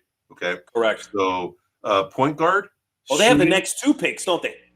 They have the 19. No, that's 26 and 27. Okay. They have the 19th, and then after that, 2 picks after that, right in a row. Yep. And they were 8th in this draft. Yep. No. And they took Igor Demin. That was a little bit of a shocker for us. So what's interesting is that you had them picking Igor Demin here. Okay, well. So Igor Demin here, Demin, and then Jeremiah Fears was another guy that you had targeted right here. At number 8 for them, right? At number 8, and then at number 19 you have Igor Demin, which they've already picked. So I got the Igor right, just the wrong pick. Yeah, exactly. So remind me, I'm sure they need everything. The point guard, shooting, wing defense, front court. So now that we have point guard, and it's rumored that D'Angelo Russell might be on the move. That might be. Oh, he's a free agent, right? I believe he's a free agent. Kasparas Jakucionis makes sense. Could be Nolan Traore. Those are 2 point guards that are still out there. Now they already have Igor Demin, who is a point guard, so it may not, unless they go for another guy. I don't know. Unless they get. I'm thinking Nick Clifford here. Nick Clifford, multifaceted Swiss Army guy. can Dude, do some assists. My computer froze again, bro. You need a refund, bro. Dude, I mean, it's like, I don't know, bro. I'm gonna go ahead and sign out and come back, bro. I hear I hear little dings on your computer. Yeah, I'm not gonna restart it. I'm trying to see if the program. No, don't restart it. Just restart the app. But I can't. Like the buttons are not working. Like I'm trying to get out and I can't. So task manager. Let's see. We go ahead and get the Microsoft Edge. All right. So while you're doing that, I'll kind of just continue going. So I'm thinking. I'm good. I'm back. Oh, you're good. Okay, you're back. Yeah. I'm back, baby. I'm back. Yeah, Kasparas would. He's a guard. If you want some size, who's our next big man here? We got Asa Newell. Asa Newell. Yep. Yeah. So we got him. He's a Brandon Clark kind of Jonathan guy. Danny Wolf out of Michigan. I got Danny Wolf a little lower. I'm thinking Asa Newell would be maybe a decent pick here if you want some size. Fleming. Yep. Right, 6'9", or is this Asa Newell 6'10"? We have Drake Powell out of North Carolina is a possibility here. Yeah. If you want some real size, there's Maxime Renaud. Out of Stanford. Correct, out of Stanford, 7'1". He's got some size there. All right, so that's assuming that they're going to pick a big guy, right? So yeah, I'm sticking with Nick Clifford. I think it's not a bad pick, but Jakucionis. They need a lot of things, and he does a lot of things. But why not get Jakucionis? I don't know. Why not? Because I think he's more of a. Hold on, let me find him here. If I just. Dude, yeah, I guess you could. Nick Clifford's not a point guard. Maybe that's why. Yeah, but yeah, I think Jakucionis might be Kasparas. Yeah, okay. Yeah, I think he might be the pick here, man. Okay, all right. You go with Kasparas. That's what I'm going with. I'll go with Nick Clifford. You're going Nick Clifford. All right. Yep. We'll see what we get. Let me just look at their depth chart here for a second. So we have D'Angelo Russell, Cam Thomas, Zaire Williams, Cameron Johnson, Nick Claxton. Now they got Igor Demin. They have Terrence Mann, Trendon Wofford, Day'Ron Sharp, DeAnthony Melton. That's right. He's on that team. Good call. Dude, they have Drew Timme. But I think he's a free agent. I believe he's a free agent, right? He is a free agent, but he's still on that team. He's still, on that roster as of right now. But he's going to be highly coveted. All right, we were both wrong. Really? Yep. Oh, hold on. I'll bring him up here in a minute. All right. Let me bring him up. So we have the Nets, and is it Danny Wolf? No, it is not. We didn't name this guy this round. Oh yeah, Nolan Traore. Yep. All right. 6'4", non-passing guard. Is he out of France? Yeah, I don't. I have him somewhere. I don't know where he's out of, but he's clearly from an international league. Yeah. That maybe I don't know. It is France. It is France. He's another Frenchie. France. We got another Frenchie. All right, looks like he's. I have him here, as you can see, downhill attacker. So he likes to attack the rim. He's a shot creator compared to Scoot Henderson or DeJounte Murray. That's a nice comparison there. Yeah, DeJounte Murray's a good. Yeah, for sure, man. For sure. Yep. Let me take this off because it's covering your face, brother. Let me take that off. No one wants to see my mug, dude. Dude, we got like 10 more picks. All right, we're at 2 hours and 24 minutes. We're rolling. Dude, this is like, dude, I can't believe how slow 20 picks have gone. All right, I mean, there has been movement though. There have been trades. So, no, there's been for sure movement, and I believe there'll be movement after this draft is over. Like, for sure. The Maluach, I still can't find anything on the Maluach trade. Yeah, I heard him say something, but I don't know. I don't know if you can find something, but I haven't found anything yet. So as far as I know, he's still a Houston guy. Let's see. Okay, it says Utah sent number 43 second rounder. Oh, this is part of that trade that just happened. Okay. Okay, no. So Phoenix Suns draft Maluach with the number 10 pick, and they trade for Mark Williams. Hold on here. Interesting. All right. Yeah, it's not clear. It's not. But they picked up both Maluach and Mark Williams. That's just odd to me. Maybe they're just getting more picks, man. They're just stockpiling, bro. They traded their number 29 picks to the Hornets. It says right here, so this the Charlotte Hornets are trading center Mark Williams to the Phoenix Suns for the number 29 pick tonight. Correct. That's the one, yeah. So I don't see anything. Oh, yeah, it says the size of the problem for the Suns last year. They addressed it in a big way with Williams and Khaman Maluach. Yep. So right now Phoenix is a very large team. Yes. Yeah, because then Nick Richards. So that means Nick Richards might be gone, dude. And he's a serviceable big man. Correct. And again, Mark Williams is better than Nick Richards. Anyone who needs a big man, Warriors, pay attention. Exactly, man. So, all right, bro. So now we got the Miami Heat. They're on the clock. This would have been the Warriors pick. This would have been the Warriors pick. All right. So, as far as what their needs are, so this was a team that I covered. I said that they would be. This is the only pick they have in the draft, by the way. Okay, they only have one pick.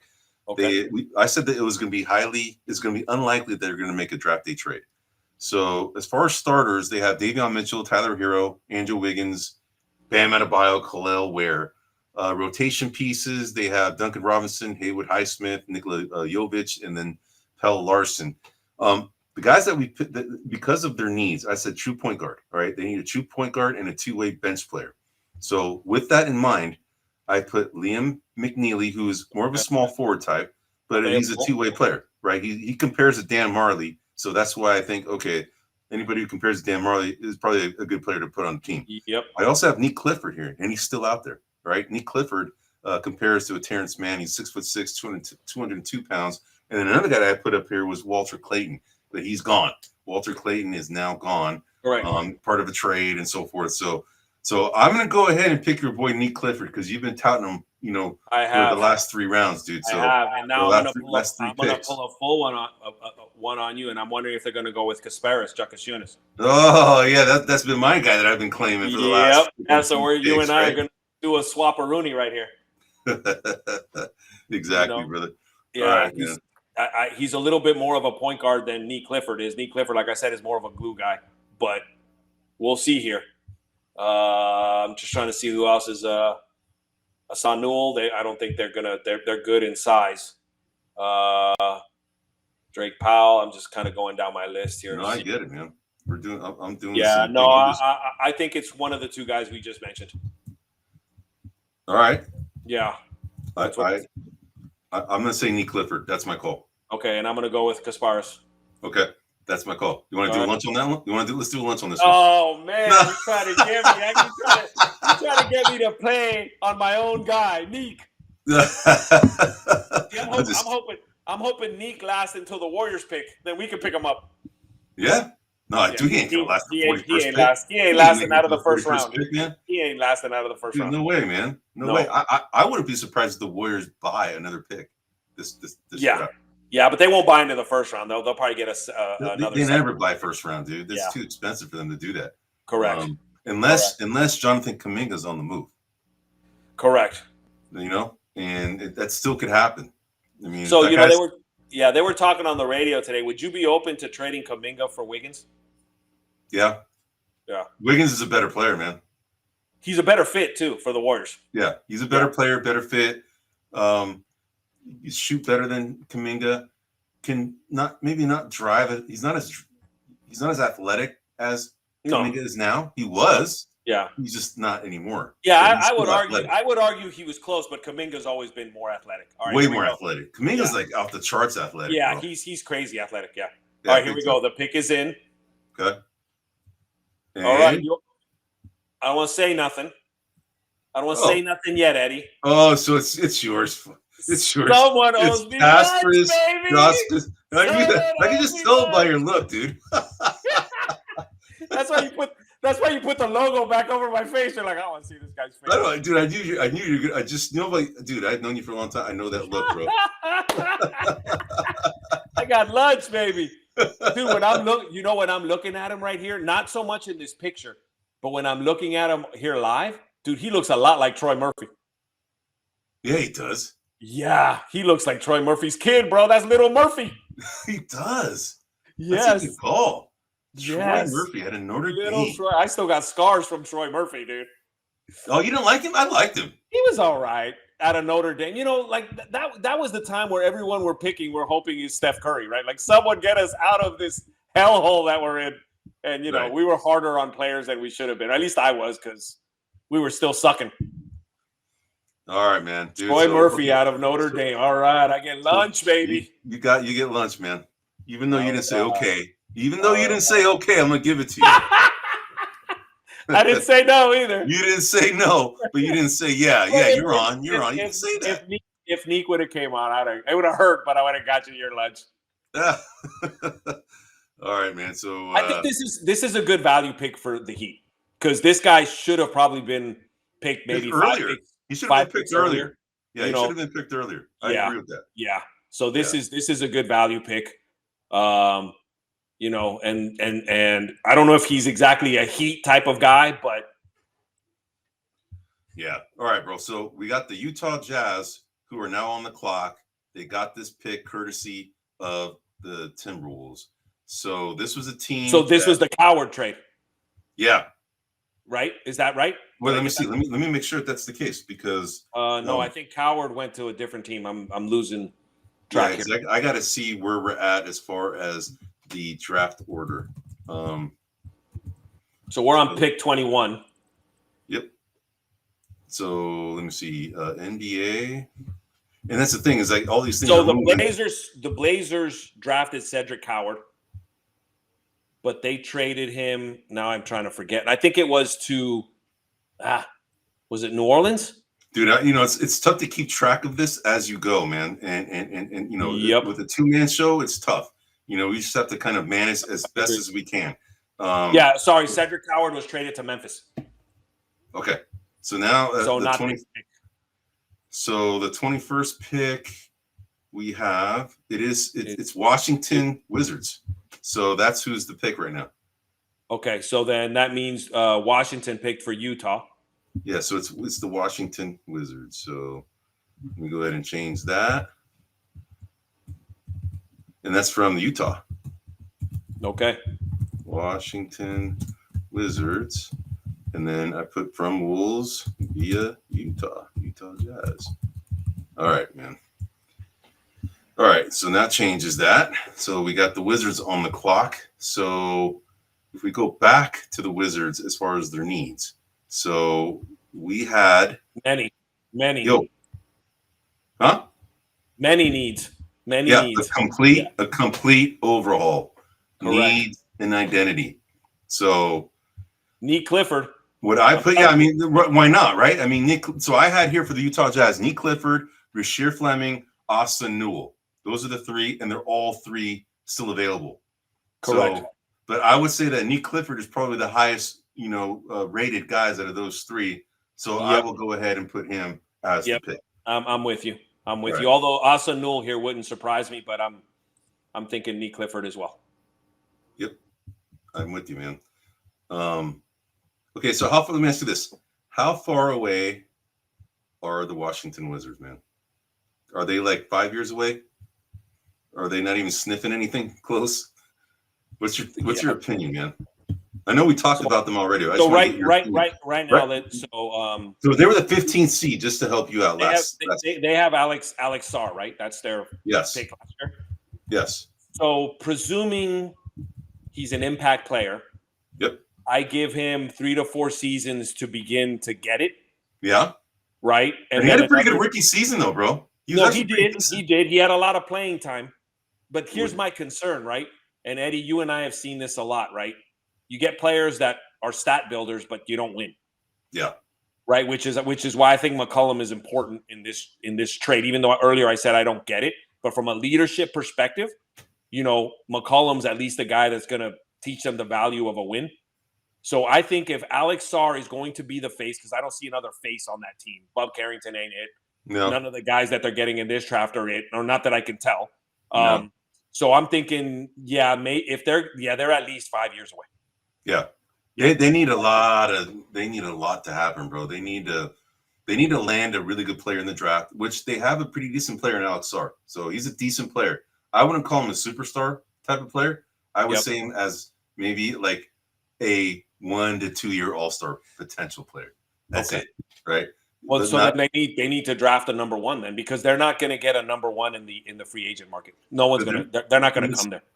And not many number ones happen this deep in the draft. It's possible. It's happened, Correct. You had Gilbert Arenas as a second round pick. He became a number one. Correct. It happens. Tony Parker, kind of at this time, he was drafted right around here. Joker was like way late, right? And he's the number one. So it happens. It can happen. They just need to get lucky. It absolutely is. It absolutely is feasible. But I'm going to go with some of the scouting reports and where they're ranked, and I'm not seeing anybody in this draft that could be that. Now, I could be wrong. They could pick up Nee Clifford, and that dude becomes the man. I don't know, but what I'm saying is, based on what I can tell, Alex Sarr was drafted in the position to be the face in maybe in 5 years. But you're right. They're gonna have to build through the draft, which to me, any team that's going to be a dynasty team builds through the draft. Yep. They have to. Yeah. You have to, man. They have to, because this whole let's pick up Harden, Kyrie Irving, and Kevin Durant, that stuff don't work. Yeah. Let's pick up Harden, PG, and Kawhi Leonard. So far, no worky. Like these things don't work. You got to build from within. The only time it's worked is when the Heat did it. Correct. The only time it worked. Really. Correct. Yep. And it worked very much less than they anticipated it would work. Right. Everyone thought they were going to win. 6, right? Exactly. Yeah. Yeah, you're right. Not 4, not 5. Right. You're right. Yeah. Well, he only won 1 with them, right? You know what? I'm not. Did he win 2? So he has 4 total. He has 1 with Cleveland, 1 with the Lakers, and I think 2 with the Heat. Yeah, so it's 2. Yeah. Yeah. So when you look at that talent at that time, Dwayne Wade, what's the power forward there, the one that had to leave with Chris Bosh, and him, and they only won 2. Yeah. Dallas beat him out of 1. San Antonio beat him out of 1. Dude, it's good recall, man. Yeah. It's good recall. Dude, one of the things I told you is that, we're avid sports talk listeners. Dude, some of these guys that are on the radio, their memories are ridiculous, dude. Yeah, no, I agree. It's like out of this freaking world. They can go back and remember exact plays, exact players making the plays. Yeah. I'm like, what? How do you do that? Yeah. How do you do that? I don't know. That's an excellent question, and I have no idea. Dude, you know what's funny, dude? The pick is in. Okay. I'll tell you a quick little story. Will Riley. What the? Will Riley. I actually know a guy named Will Riley. Is this him? Tell me. But he owes you money. So is this for Illinois? He's out of Illinois. Yep. This is the guy that I guess Washington picked, right? Because this is so he played with Kasparas, Jakucionis. Yep. So it's back-to-back guys out of Illinois. Well, what's interesting is this is the second guy I see as downhill attacker. And, this is just based, obviously I haven't seen this guy play very much. I have to see his game. But based on his attributes, there's been a couple of picks that are kind of more old school. Yeah. More interior kind of players, like Russell Westbrook type guys, less three-point type guys. So, again, I have to see this guy's full game. But here it doesn't rate him as a marksman. So I'm going to assume his 3-point shot is average at best. Yeah, and I don't see him. Oh, I see him. He was kind of slated to be a 27th pick. Correct. Right in front of Hanson Yang on my list. Yep. I've been following. I had him as a second day guy as well. So, but actually, no, they were considered first day guys, but towards the very end of the draft. So yeah, I had this guy as a second day guy. Okay, interesting. Yeah. So they compared this guy to Reggie Bullock, a taller version of Reggie Bullock. Guy used to play for the Dallas Mavericks. So yeah, I mean, here I got him as Cam Reddish, and you'll have to forgive me, but I don't remember Okai Agbaji. Oh, Ochai Agbaji. Yeah. Yeah, Toronto. Or he played for the Jazz too. Okay. Good But memory. dude, you were talking about memories, bro. Let me tell you something. Today I got a LinkedIn message. People who want to connect, right? Yep. But this guy, he sent me a message saying, dude, I remember back in the day, you did a presentation. This is when I was an engineer, right? Okay. He's like, but I don't know how you did that presentation, because the night before we all partied it up hard, and many of us didn't even make it to that presentation. But yet you're there and you presented, and I don't know how you did it, brother. And then he's like, I don't remember the presentation. I didn't remember it, dude. That's the problem, dude. I'm like, holy crap, you remember that? I don't remember that, man. That's that's a trip that you remembered that. I'm like, that's wow. funny, man. You were asleep the whole way. I guess, man. Shoot. Yeah. All right, so we're at the 22nd pick now, and right? I got here Atlanta on the clock. Or wait. Oh, is this the 22nd pick right now, right? Yeah, the 22nd. Yep. So Atlanta got this pick. Yep. All right. That's what I'm seeing. All right. So it used to be Brooklyn, and that's yeah. All right. So it looks like from Atlanta, from Brooklyn. All right. Well, I'm gonna go ahead and change that.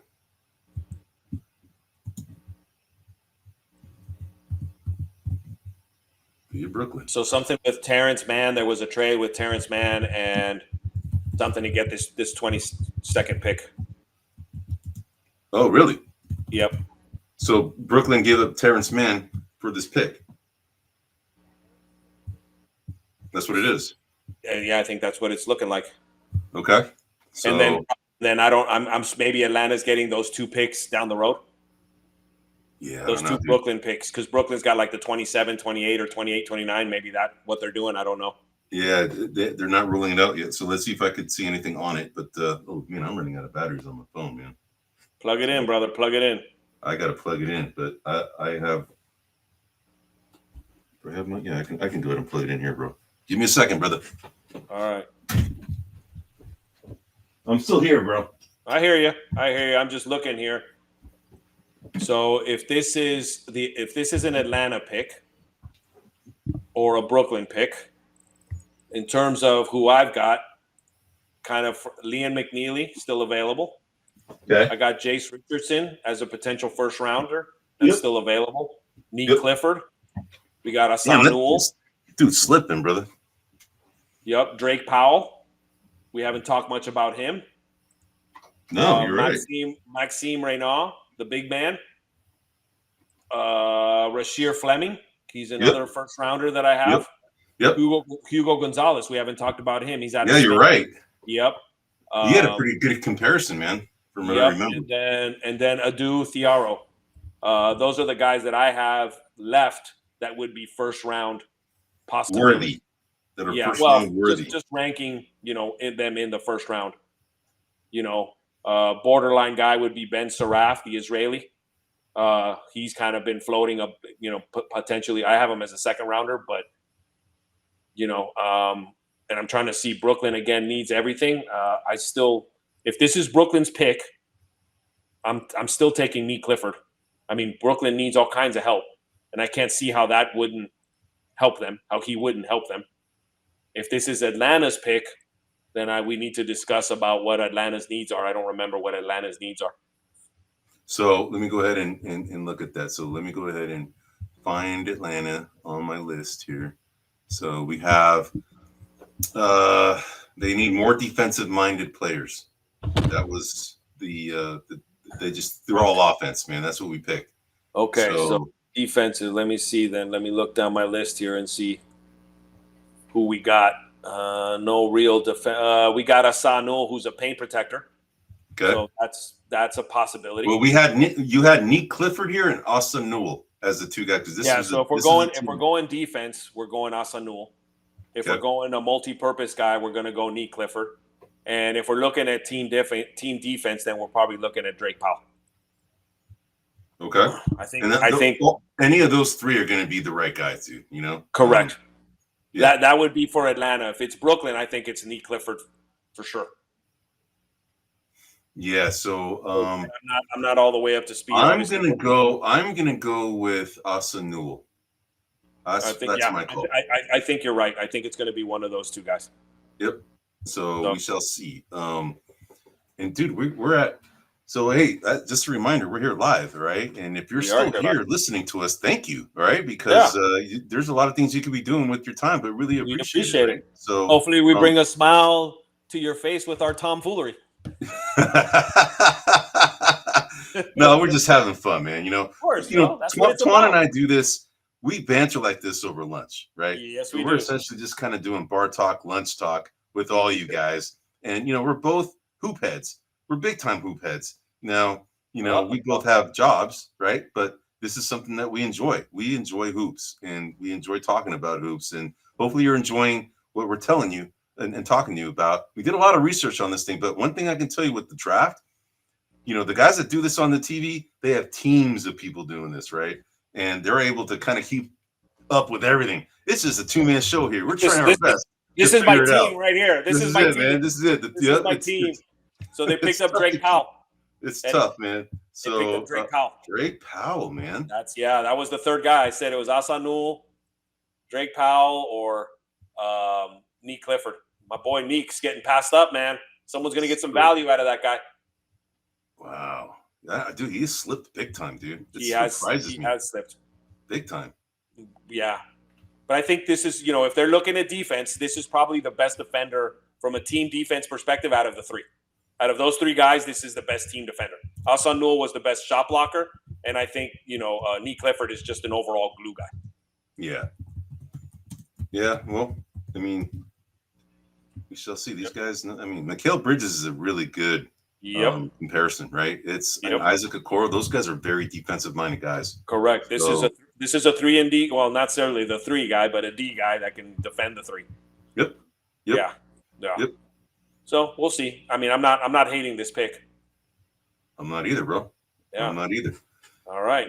So now we got New Orleans. Now we got New Orleans at number 23. Yes. All right. So now we go ahead and let's go back and look at their needs. This is a team that we just said they just need a better trainer, bro.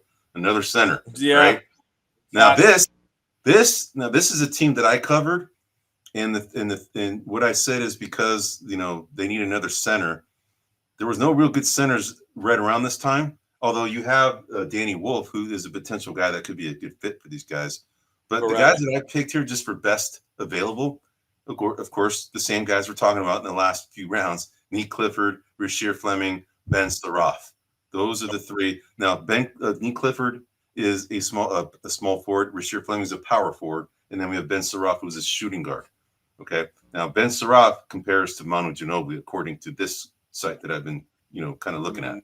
That's a nice comparison. That's a good comparison, right? So, but if these guys need a backup center, the guys that are out there still, you have. Maxime. I'm looking at Maxime Reynaud, 7'1" out of Stanford. Maxime Reynaud, Maxime Reynaud. Yep. I have him as comps like Brooke Lopez and Rasheed Wallace. You have Ryan Kalkbrenner out of Creighton. Yep. Right. But I think Maxime is higher up. Yeah, he is just by a few picks. Yep. Yeah, it's only by 3 or 4 picks, but yeah. So Maxime, he compares to a Brad Miller. Ryan Kalkbrenner compares to a Costa Kufos. So for me, I got Maxime compare Brooke Lopez or Rasheed Wallace, and Ryan Kalkbrenner, Jacob Poeltl or Walker Kessler. Is that the comps those are both good players, man. Yep. No, right. I agree. Maxime is a little lighter than Kalkbrenner by about 20 pounds. They're both, and Kalkbrenner's a little older, and he's a senior. They're both seniors, so they both should be, I guess, as ready to start or contribute as possible. Because when I see seniors, I see guys that probably are able to contribute right away. Maybe not necessarily as starters. But yeah, I think if we're looking for size, it's going to be one of those two guys, I think. Okay. And Danny Wolf is up there too, man. All right. He's 6'11", 252. Correct. So, I got him. Yeah. I had him, going as high as 18. Yep. So, do you have any comps on him? So Danny Wolf compares to Frank Kaminsky with a little bit extra. Okay. The comps that I have is Kelly Olynyk and Hito Turkoglu. Well, dude, I mean, those are both good players. They are. Right? So, I mean, why not him? He's in the mix, I think, if we're talking about size. Yeah. If we're talking about other possible skill sets, then we bring other people. But if it's size, again, the higher ranked person I have is Renaud out of Stanford. I have him in that order. Renaud, for size. No, just ranking in terms of my rankings. Yeah. I have him high. So in your list, he's ranked higher than Danny Wolf. Correct. I have him first, Kalkbrenner second, and Danny Wolf third. Okay. And mine's Wolf, and then Renaud, and then Kalkbrenner. Yep. Yeah. So it's just a kind of a flip flop. Yep. So, all right, bro. Dude, we are nearing 3 hours. We're at 2 hours and 50 minutes. Okay, so here's the trade. Pelicans get Derik Queen, so they got their player. Hawks received so this is a Hawks pick now. This becomes the Hawks. Yes, this is a Hawks pick now. So so they got their big man. Pelicans got Derik Queen. Okay. And the Hawks get this pick, and they get a first-round pick in 2026. All right. Okay, so what do we got for Atlanta? I don't think they're going to go big man here then. Let's see. So this is from the Pelicans. I'm just updating the the 23rd pick is now Atlanta, no longer New Orleans. And they pick and who did they pick? No, I'm asking you what Atlanta's needs are. Atlanta needed more defensive minded players. Okay. So and the Drake Powell was taken. So now these are back-to-back picks. All right. Well, then I'm going to go Hassan Newell here. Okay. So Atlanta got the 2 back-to-back picks, man. Yep. I'm going to go Hassan Newell. Okay. And it's either going to or Nick Clifford because Hassan Newell is a more defensive. Yeah, he's more of a paint protector. Yeah. More of a backcourt. So I'm going to go Hassan Newell let's see. About to find out here. How about Rasheer Fleming? No, he's not really a defensive-minded guy. So Hassan Newell is I think that's the right pick. I think it's Hassan Newell. I think you're right. Yep. Let's see. Dude, I mean, interesting. And by the way, you picked the Atlanta Hawks saying likely that they're going to make draft trade, and you're right. They've done 2. Yep, Hassan Newell. We're called it. We got it, man. Yeah. Good job, dude. Good coverage, bro. Yep. So out of Georgia, 6'9" player. The comps that I have are Brandon Clark and Jonathan Isaac. As you can see, he's a lob threat, paint protector. This will be good. This will be this good player. I had him ranked higher than where he's at right now. So in terms of value pick, this is a value pick in terms of his overall ranking. He should have, according to my rankings, he should have been drafted. Should have been picked higher, man. Yeah, 6 to 7 picks earlier. Yeah. Yeah. So this is a good value pick. Dude, you nailed this one, bro. I mean, you nailed that the Hawks would make a draft day trade, and they did.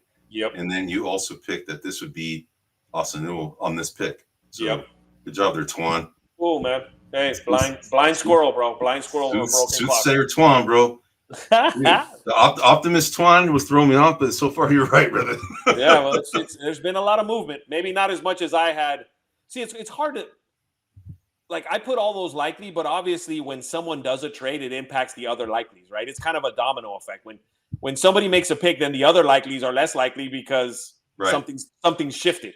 Right. But I just, I felt like there was going to be a lot of movement. And so far, there's been quite a bit of movement. There's been a lot of movement, dude. Yeah. I mean, it's we're not going to be able to recap all of this, dude. There's no way. I mean, we don't have somebody recapping all this stuff for us. Like I said, we're a 2-man show right here. We're doing our best to kind of keep up with everything that's been going on.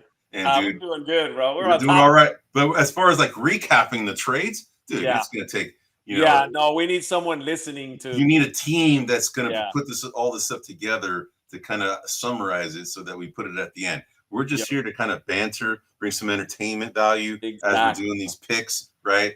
Kind of like how Peyton and Eli do their freaking Monday Night There you Football. go, that's us. It's just kind of like that, man. We I got was clowning around in the background. two Hispanic dudes from the hood of San Francisco who played hoops in the streets of San Francisco. That's right. And then, we couldn't go anywhere further with basketball, so we just cover basketball, right?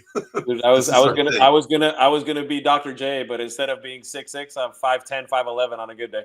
Yeah, exactly. And same here, man. It's 5'11", 6 foot, and that's it, man. I'm shrinking now from here, man. Exactly. Me too, bro. Me too. Hey, by the way, before I forget, bro, we have to get together for picture time, bro. Yes. Right? Because Guillermo has been hounding us. Yes, right? I know. Our producer, fellow Latino, Central American, because we're Central American. That's the thing. That's a common thread we have in common. You're Costa Rican. I'm Salvadoreño, and then he's Panameño. He and I are actually neighbors then, because Panama's right up against Costa Rica. So there we go. We're neighbors. Exactly. So he's hounding us to take these pics, man, so that we can, have a different pictures. Oklahoma City Thunder. Yep. You know what's crazy, Eddie? When they had their other pick, I was like, hey, Liam McNeely. That might be a player they're going to pick up. That's who I was talking about earlier. Now they have another pick. I'm thinking Liam McNeely again.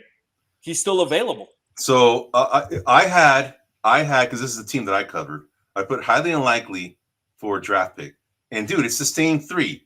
You have the Nick Clifford, Rasheer Fleming, Ben Sarath. Right, those are the three that I picked here, and I'm going to stick with those three. Yeah, I think it's one of those three. Yeah, I think it's Liam McNeely or Nick Clifford here. For me, I think Nick Clifford is the better pick between those two, but Liam McNeely is the better shooter. So it depends on what Oklahoma City wants to do here in terms of who they're replacing and whatnot. But and the thing is that if on my chart that I've been following, Nick Clifford was slated to go 20th. All right, Liam McNeely was slated to go 23rd. Okay, so you had him higher. You had him in reverse of order that I have him. Correct. On the list that I've been tracking. Yeah. I had Liam McNeely 2 spots better than Clifford. Nick Clifford. Correct. And then how about Rasheer Fleming? Who did you have higher between Rasheer Fleming and Fleming? I don't even have on my chart yet. Here, hold on. Okay, and then Liam Austin Newell. I had Austin Fleming. I had 2 picks ahead of him. All right, here we go. The pick is in. Okay, now they're moving quicker, man. Shoot. Okay, something's happened here. There's trade. Another trade. I don't know what it was. Something else has happened. Oh, with this pick? I don't know. I can't hear him. Oh, you can't hear? Okay. If it's too loud, then it's going to overwhelm. Yeah. No, I get it. Yep. I get it. But something happened with this pick. It looks like it, yes. Okay. Like some kind of a transaction. And the pick is in. Yep. And then finally off the board. There we go, bro. This is a good pick. If it's going to Oklahoma, whoever this is going to, I think this is a good pick. Dude, big time, man. Yeah. Damn. He slipped, man, somewhat. He slipped, yeah. A lot of these players, some of these players have slipped. There was people that I had, like I said, second round, like Hansen. I had him in as a second rounder. I had a couple of other guys, but little by little, they're coming off. Yeah. No, I agree, bro. All right, man. So, the strong just got stronger, bro. The Oklahoma City Thunder. And they'll continue. They got so many first-round picks, dude. So wait, now Oklahoma City Thunder made this pick, but there was no trade that happened. Well, so far it hasn't been announced. Okay, there hasn't been any trade that's been announced. The commissioner announced a trade, but I'm not sure if it was for this trade or something that happened previously. Right, because maybe he formally announced the New Orleans Atlanta trade. Maybe he formally announced one of the other trade. I can't hear him too good, and so I'm uncertain. So what's interesting? It says the Brooklyn Nets will select Drake Powell with the number 22 pick. Brooklyn acquired this pick as part of a 3-team trade with the Atlanta Hawks. So that might have been the. So number 22 was actually Atlanta, and then Brooklyn, and then number 23 was Atlanta. Got it. So Atlanta Hawks will select Austin Newell. Got that. Okay.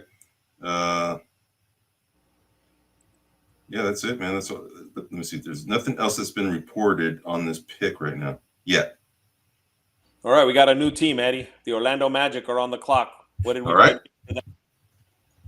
All right. So as far as their needs. Yep. All right. Hold on a second. I'm getting there. We're at the number 24 pick. Right. We are. All right. So we have 2 players who can shoot and a point guard. Okay. Highly likely that they were going to make a trade. And they did make a trade at the beginning before this draft started. They did.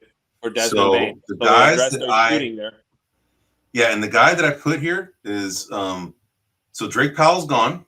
Yep. So I have Hugo Gonzalez and Ben Sarath.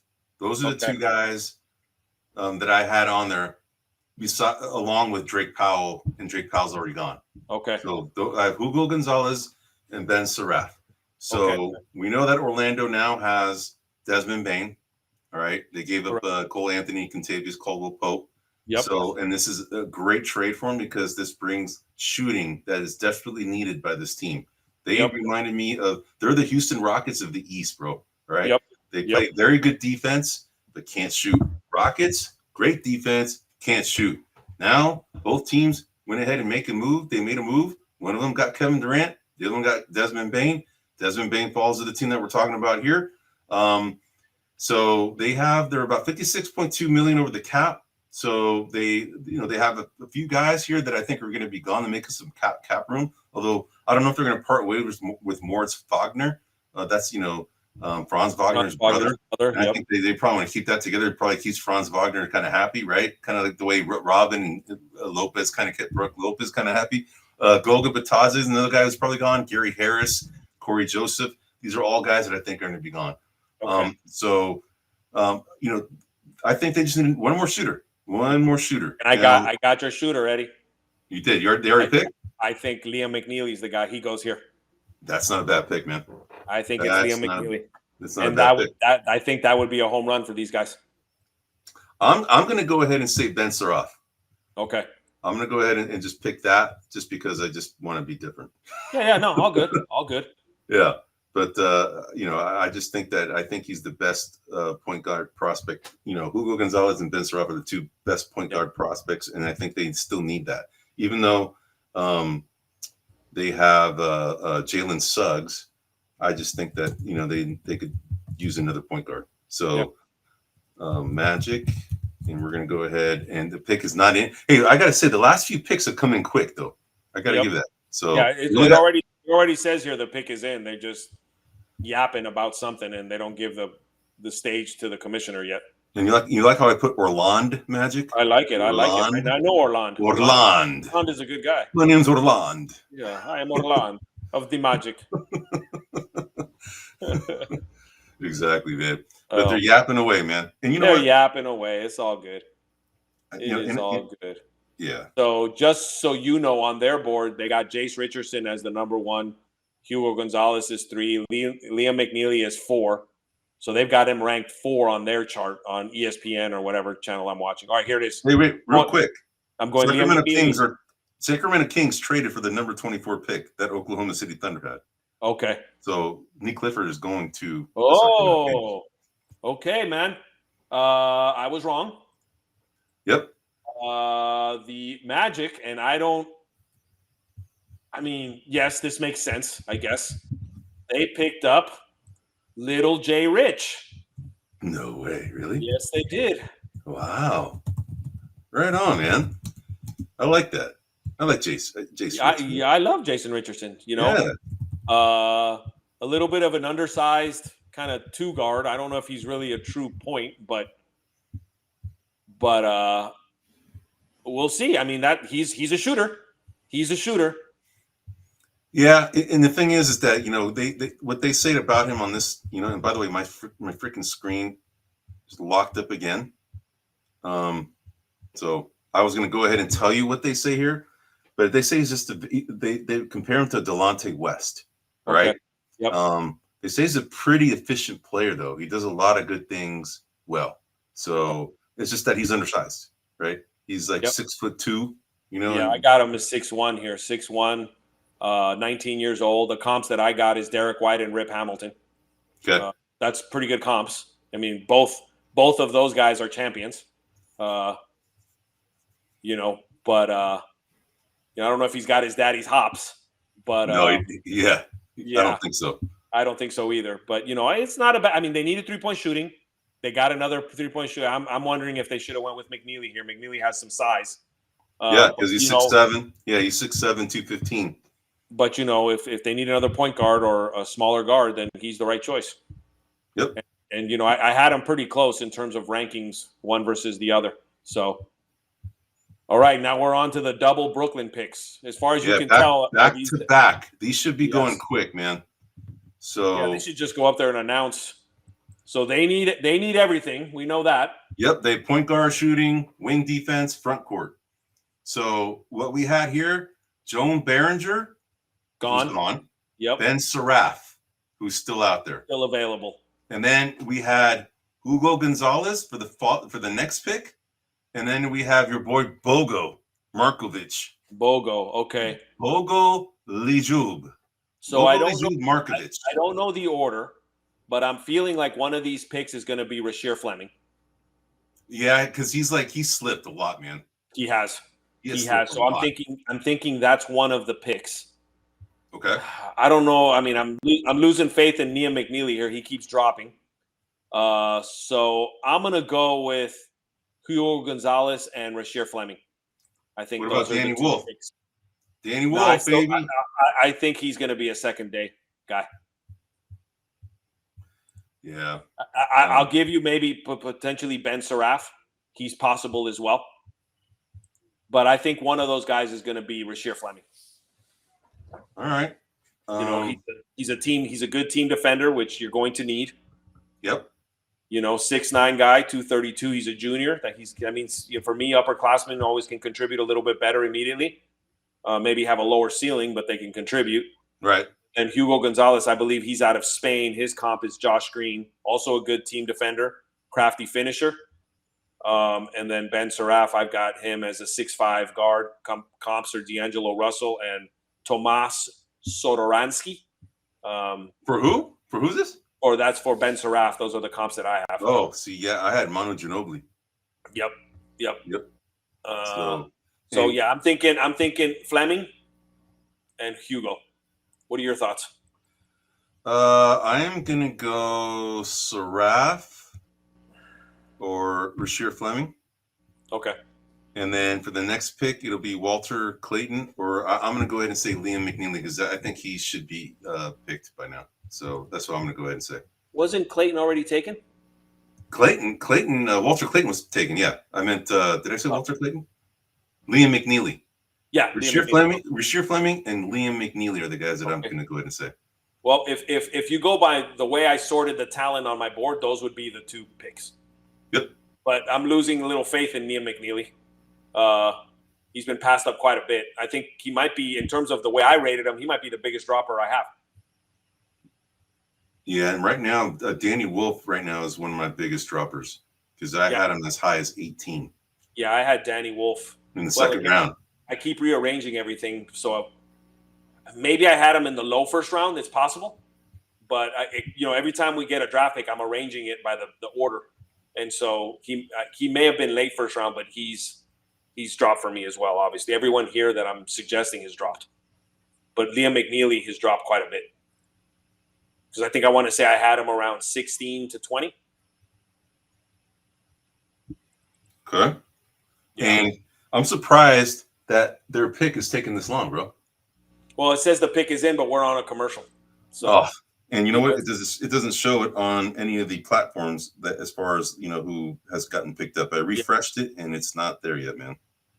So we're gonna have to just wait until the commercial break. Yep, that's us. So we got to pick a time to go have lunch next week, bro. Okay. Right. Yeah. So we can do it probably Thursday of next week. Okay. You go ahead and pick your poison since you won that freaking. You picked that freaking pick.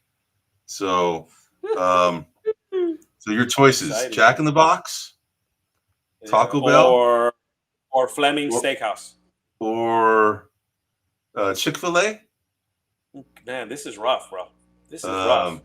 Eddie's skimping Hey, on me. Eddie's skimping. hey, Taco Bell serves chicken now, bro. Yeah, They I serve don't want to know chicken. about their chicken. I Cantina don't want to know chicken, about dude. their meat. I don't know about Come their on, chicken. man.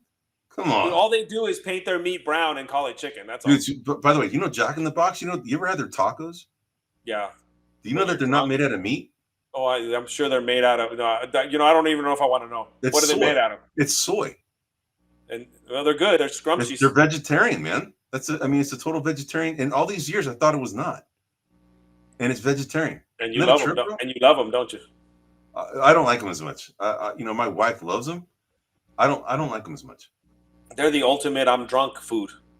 Yeah. No, it is, man. It is. They taste hella greasy, but they're hella good. But then you find out that there's no freaking meat in it, man. It's amazing. What is your favorite fast food, if there is one? In-N-Out, probably. Okay, you're getting In-N-Out next week, bro. No, you better leave me the hell. No, hell no. Hell no. No, I'm just kidding. You're trying to sabotage. I'm just kidding, bro. I'm not a big In-N-Out guy, man. I mean, there's people. I mean, dude, anywhere you go around here, In-N-Outs, they're freaking packed. Yeah, I know. Every single time, dude. Oh, you called it, Eddie. I'll give it to you. First pick from. Let me find him here. All right. Where is he? But you were right. You mentioned him, and it wasn't one of the people you settled on. But here we go. Yeah, Ben Seraph, baby. Ben Seraph. Yep. Yeah. It's Manu Ginobili time.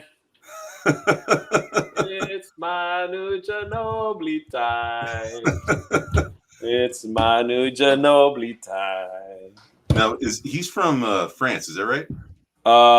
Israel. He's Israeli. Yeah, Israeli. But I don't know what league he plays in.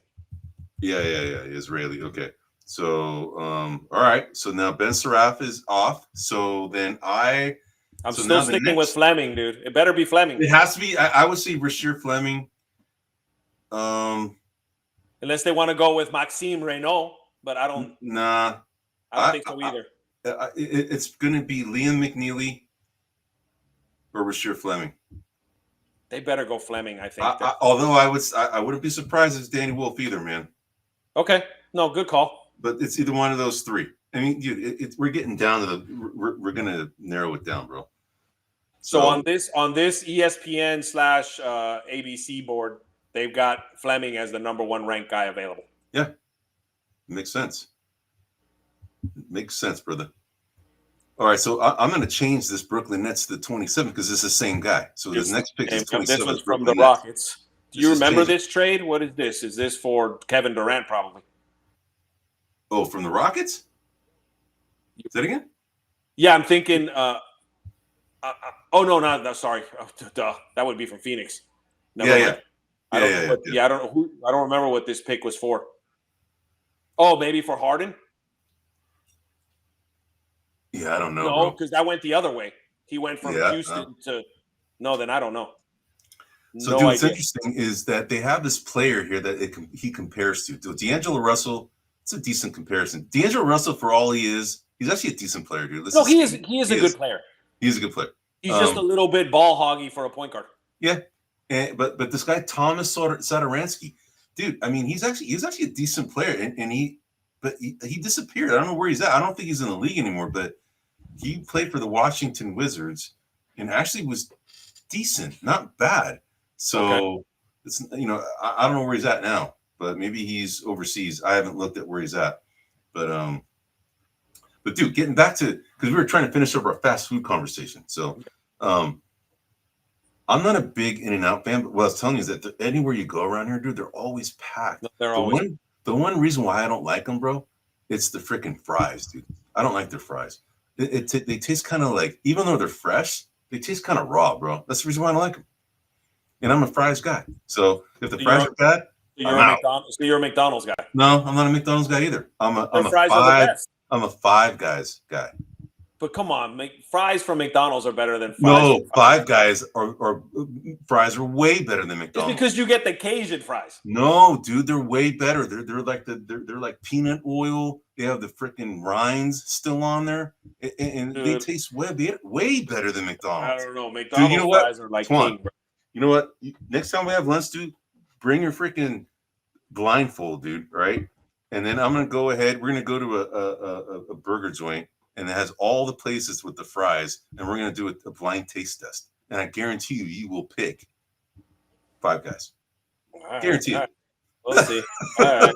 Maybe that should be our pictures. That'll be our pictures for the for Gremlins. That's not that. I don't want that to be my free. It's us eating fries. You were like, eating fries. Oh, and that's our freaking pose. That's our promo picture. All right, here we go. Next pick. Oh, we got Brooklyn Nets at 27, right? The pick is in? Yep, hold on. Dude, there was a trade with Asa Newell. What? I don't know. I can only you can't hear it. You can only go by what you see, right? Yeah. No, I get it, bro. I get it. Yeah. Okay. The next pick. Right. You were right. This one you called. Oh. This one you called. So do I get we didn't bet. Do I get Five Guys fries, bro? Yeah, sure. Why not? Why not? Sure. Why not? Danny Wolf. There exactly. You know what's funny?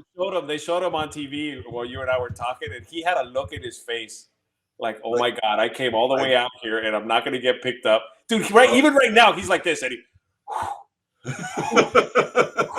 he's like, dude, he's stressing, bro. So you know what's funny is that our platform here, I ran out of space. I can't write this pick in, dude. So I'm gonna have to. So that's why he's upset. That's why Danny Wolf's upset, because on our podcast, there's no room for him now. Right. So I'm gonna go ahead and start another stream here. Well, you know what you can do if you stop deleting the school they're from and just put the players, you might be able to fit it back in. So I'm gonna go ahead and show. So this is all I can show right now. For right now. All right. That'll work. Yeah. I'll just do this, man. And then I'm going to get Danny Wolf. Yeah, Danny Wolf. Because I can't show the other things anymore. It's done. I'm done. I'm out. Dude, he is so relieved, Eddie.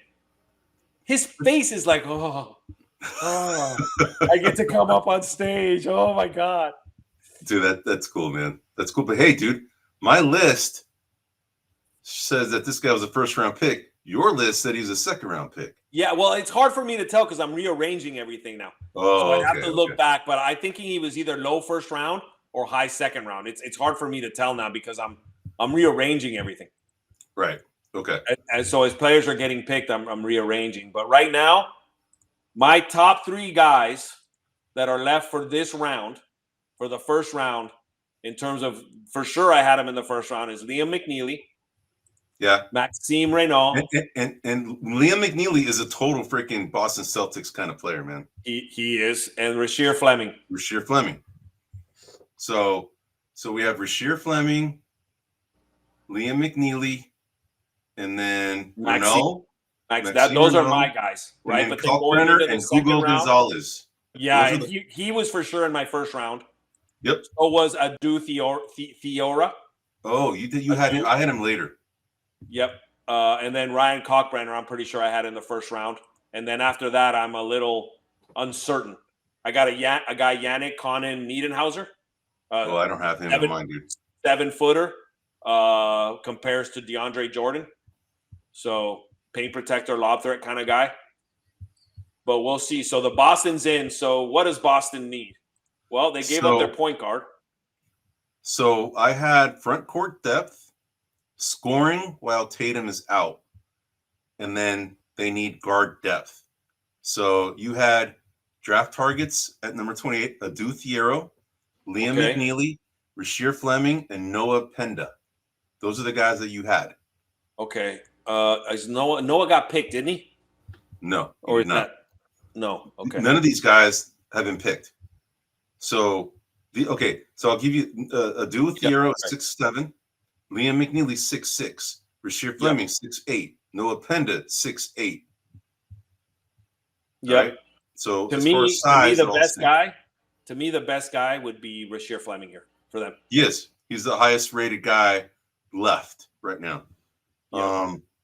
He's a big athletic power forward center with a good 3-point shot. He did well at the combine.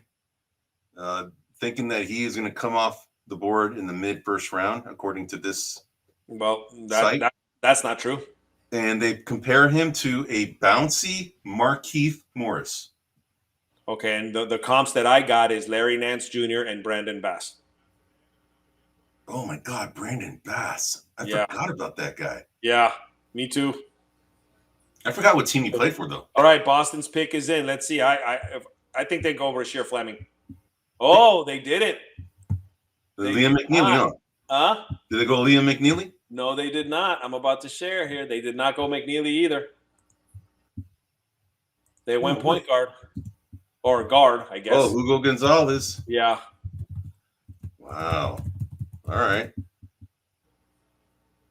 They needed a Latino with Al Horford so they can talk. Al Horford's probably gone, bro. Yeah, he's going to retire, bro. That dude is done. He's done, dude. I mean, he still can play, though. He can, but he got his championship. I don't know. What's there to play for? Yeah. Yeah. And by the way, for those of you who are still watching, you're only seeing 27-28 because the platform that we have only allows up to 1,000 characters per ticker. All right. So I can show you the other ticker, which, I'll go ahead and do. You can see there. And then, I'll have to go back to, the 27-28 when it gets there. So I have to go to a different ticker to be able to do that. So anyway. All right. So now we're down to the final two. We are the final two picks. The final two picks. Dude, and Danny Wolf is still stressing, bro. He looks like someone stole his dog or something, dude. Like that dude is like he's borderline crying, bro. Oh, they were showing him from before. Sorry. Okay. Eddie, he's literally like this. Dude, he's just drinking too much coffee, bro. He's got to lay it off. He was straight stressed out, tripping. Man. And then a family member, brother maybe, crying. Dude, that's emotional for them. Good for them, bro. I'm happy. That's cool, serious. man. I'm happy, man. Good for them. That's cool, man. I mean, can you imagine us going pro? No. I mean, dude, no. Our families go nuts. And by the way, I think I've told you that I have a family member who went pro for football. Yes. Did I ever tell you that? Yeah, a lineman, right? Was he a lineman? Yeah, he was the offensive lineman. Yeah. I don't think he's been picked up this season yet. Okay. But he's been in the league for 4 years and has been a backup center guard kind of player. But he is my goddaughter's stepson. Okay. So technically my step god grandson. Yeah. That's a mouthful. Yeah, and dude, and the emotions that he showed when he got drafted was so cool, dude. Yeah, it's fantastic, bro. Dude, I mean, that's awesome, dude. Yeah. Even if you get drafted in the second round, the last pick, and you play a camp, dude, you're still one of the top 600 players of basketball in the world, bro. In the world, that's nothing to be ashamed of, Exactly. It probably does hurt to get so close to the final prize and not quite succeed there, but still, dude, from an accomplishment level, dude, that's a huge accomplishment. Absolutely, man. Absolutely. So I'm going to change it now to this, and then we got 27-28. So we got the Charlotte Hornets back with the Hornets again. Back with the Hornets, man. Now, as far as their needs, they traded away all of their centers. Who do they got left? Mark Williams is gone. So let's see. They got Hornets. No centers, dude. So we had more defensive-minded players. And then as far as this pick, we're at number. Wait, the Charlotte Hornets. Wait, are they on the clock right now? I think it says the Phoenix Suns on the board. Yeah, so then I'm gonna go ahead and change that. I think something got messed up. I think some the trades. Remember the trades all happened? Yep. So let me go ahead and change that. And I know the Phoenix Suns can't possibly take another big man. Holy crap, they got hella big men. All right, so this is Phoenix Suns. I'm wondering if they're hogging all the big men so they can trade with the Lakers, because the Lakers need a big man like nobody's. It's not that call. So let me see. Via the Hornets, from Cavaliers, via Jazz, Suns, and Hornets. Okay, via Jazz and Hornets. I'm just going to go to that from Hornets. All right. So I just have to update this thing. And it's the 29th pick. All right, so it's Phoenix Suns. So as far as needs, so we have, I have to look for the Phoenix Suns logo here because I don't have it sorted. I had it sorted by pick. And here we are. All right. So we have need more athletic two-way players to round out roster.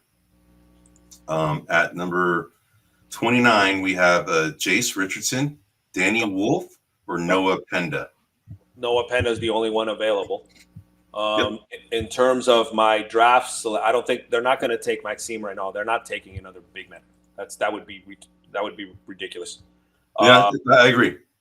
So to me, Noah Penda talent would be between Liam McNeely and Rasheed Fleming. I would go with Rasheed Fleming is who I mean, dude, it has to be, dude. I mean, it has to be. How can that guy be like slipping that much, dude? I agree. I agree that it would have to be, but we've seen some teams make a couple of different choices here. Yes, because the two best players left are Rasheed Fleming and Liam McNeely. Correct. And I had them at 21 and 23 respectively. Rasheed Fleming being 21, Liam McNeely being 23. Yep, and I shifted a bunch of guys around, so I don't remember where I had them originally, but I had them, higher than this. At least 5 or 6 picks higher than this. And then, the next two best players that haven't been drafted that they're still on the board is Maxime Renau and then Ryan Kalkbrenner. Correct. And the next player, I have Liam McNeely as the best, Renau as the second, and Rasheed Fleming as the third, and then Adu Thiero as the fourth. Then I have Kalkbrenner. Okay. But they're all in the first round though, right? Correct. They all would have been first rounders because I pulled Hansen. He was from the second round. I had Saraf that was lower than all those guys I just named, so I pulled him up. I had Danny Wolf lower than those guys, and I just pulled him up.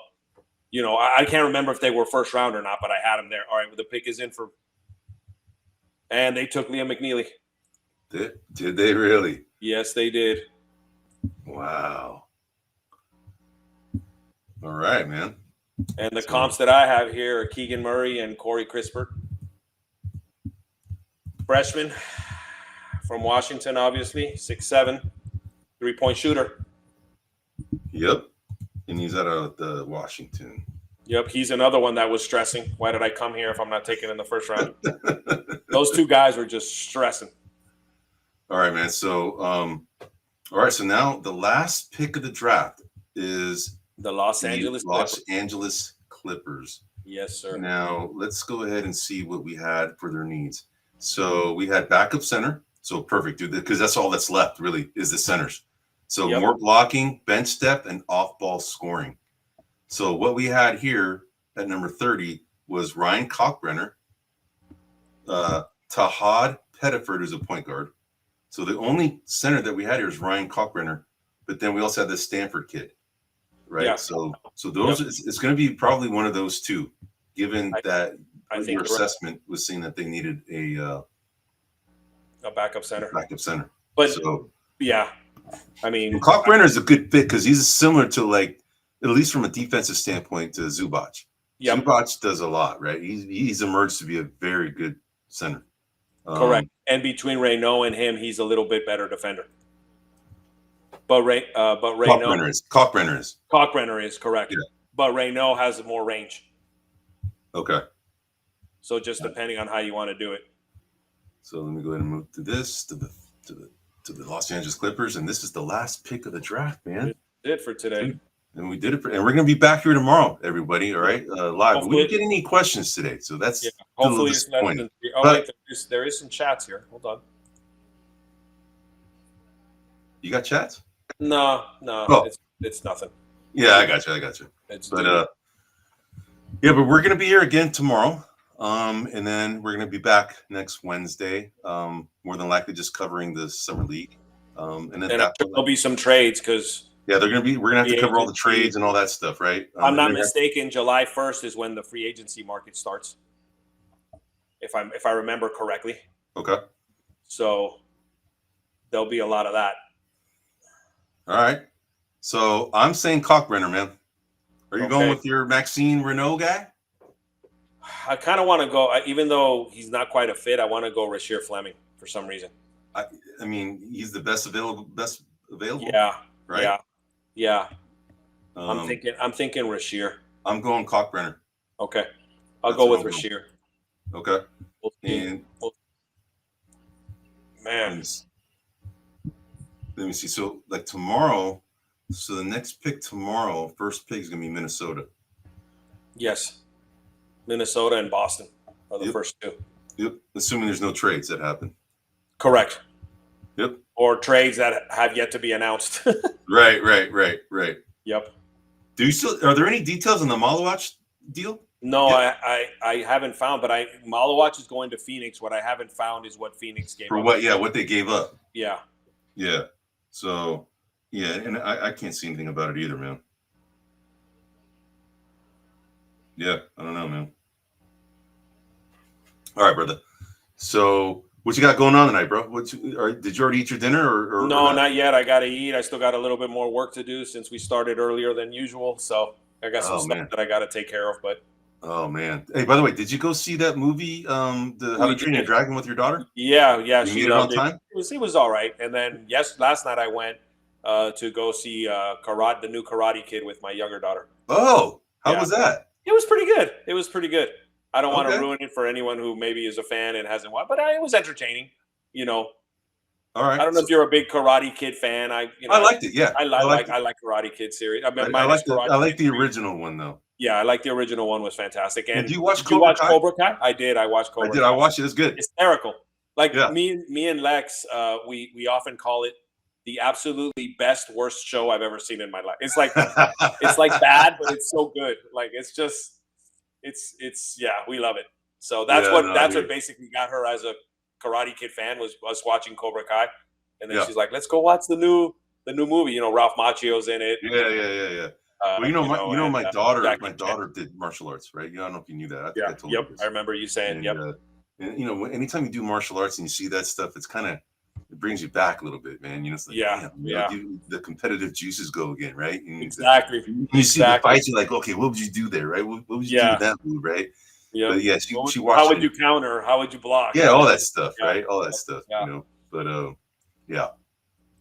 right. Well, the pick is in. I don't know what the pick is. I'm gonna say Kalkbrenner, bro. And I'm saying Kalkbrenner. Yep. All right, you're saying Rasheer Fleming. That's what I'm saying. Even though I acknowledge they probably need Renault a little bit more than they need Fleming, but I'm going to go with Fleming because I think Fleming's going to be the better player. He will. He should, but Kalkbrenner's a good fit. No, he is. I'm talking about between him and Renault. Oh, got it. Yeah, Okay. And by the way, where do you want to go next week? Since it's your turn to pick, man. I don't know. Let me stew on it. Let me think about it and put me on the spot here. I don't know. Come on, man. What haven't you had in a long time? There's a lot of options out there. Nobu. What's that?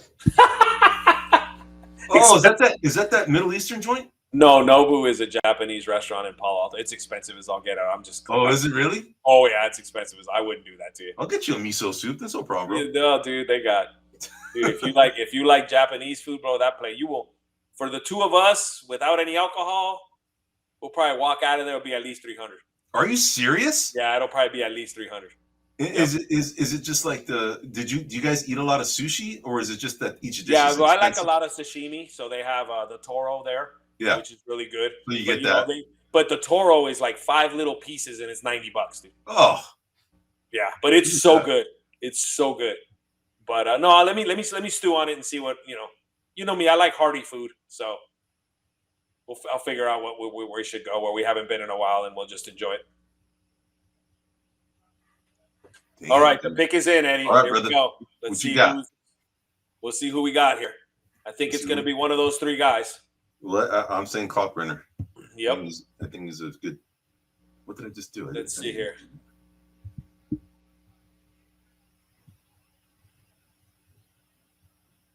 All right, man. Oh, we were both wrong. Are you serious? Yep. You gotta be kidding me, man. No, I'm about to. Is it somebody that fell to the second round, or that should have been a second round guy? It wasn't so bad. He didn't. Yeah, it was. Well, I might have had him in the first round, but we talked about him already earlier. Here we go. It's a big man. Oh, wow. This is blocking it, but Niederhauser. Oh, you did talk about him. Yeah, he's comp to DeAndre Jordan. He's a paint protector, lob threat. He's a 7-footer, which and I think he's probably a little more athletic than Renault, would be my guess. Although I haven't seen him compared. He's also a junior. I'm a fan, especially if you got a veteran team. I'm a fan of drafting an upperclassman. Yeah. Just because they're going to be a little more polished, a little more ready to contribute. Right. So, yeah, I don't think this is a horrible pick. We had him ranked lower, but. Yeah. Well, dude, I mean, this is it, man. We finished the draft. Day one is over, and it was done in 3 hours and 35 minutes. Right now, we're going to be back at it again tomorrow. We had, this one. Usually, the second day moves a lot faster. Usually, it should be less than 2 hours. I would think. Maybe an hour less, man. So it wouldn't take that much time tomorrow. But hey, we did our best to kind of cover everything. I mean, we did a lot of draft pre-work, which helped in kind of having the conversations that we had because we were familiar with some of this stuff as we were going. But there's a lot of slippage that we've seen here on some of these players, especially in the mid to late rounds. A lot of players that were slipping that we didn't expect. The first 2 picks, we all knew who it was going to be. Cooper Flagg, we knew it. Dylan Harper, we knew it. After that, it was kind of like a crapshoot, and that was what was being touted. Bailey. I think Ace Bailey dropped a couple of DT spots. Slipped, right? Exactly.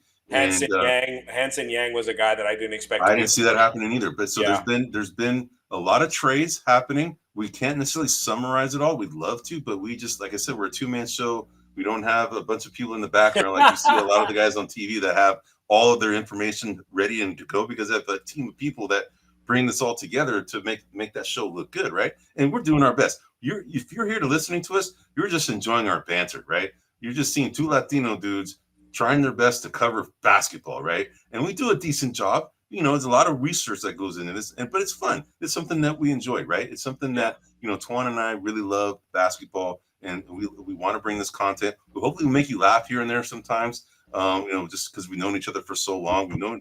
We've known each other for 40 years, bro. Yeah, it's been a long time. Isn't that a trip? That's a long-ass time, bro. And that's cool, man. And when you have friendships that long, it's cool, man. Hold on to your friends. Life is to be treasured, right? So, but anyway, we're gonna go ahead and wrap it up here. I'm Eddie Aparicio. This is Anthony Tuan Corral. We are also known as the Cisco Kids. We are brought to you by grumblingsmedia.com. You can find us at grumblingsmedia.com as well as any popular podcast outlet you can think of, such as Apple, YouTube, Facebook, X, Pandora, Rumble, you name it. You can find us. X. Just go ahead and type up grumblingsmedia.com and you can find us. We're here live tomorrow again at 5 p.m. Pacific, 8 p.m. Eastern. And then after that, we're going to be here probably live for maybe 2 more episodes. And then we'll go on summer break and then come back. Probably we'll do some shorts here and there to kind of keep us relevant, for our audience. And then we'll be back probably like right around the September timeframe. But we're going to be here, for the next few weeks. So just stay tuned and come on in. Anyway, we're going to go ahead and sign off. Enjoy the rest of your week and hope you enjoyed our show. And if you like us, give us a thumbs up. Appreciate it and have a good night. Thanks, everyone. Hey everybody, this is Big John from Grumblings Media, and I just want to say thank you for watching our content. If you want to support our efforts here at Grumblings Media, just smash the subscribe button right here, totally free, or just go ahead and consume more of our great content. Click either one of these 2 boxes.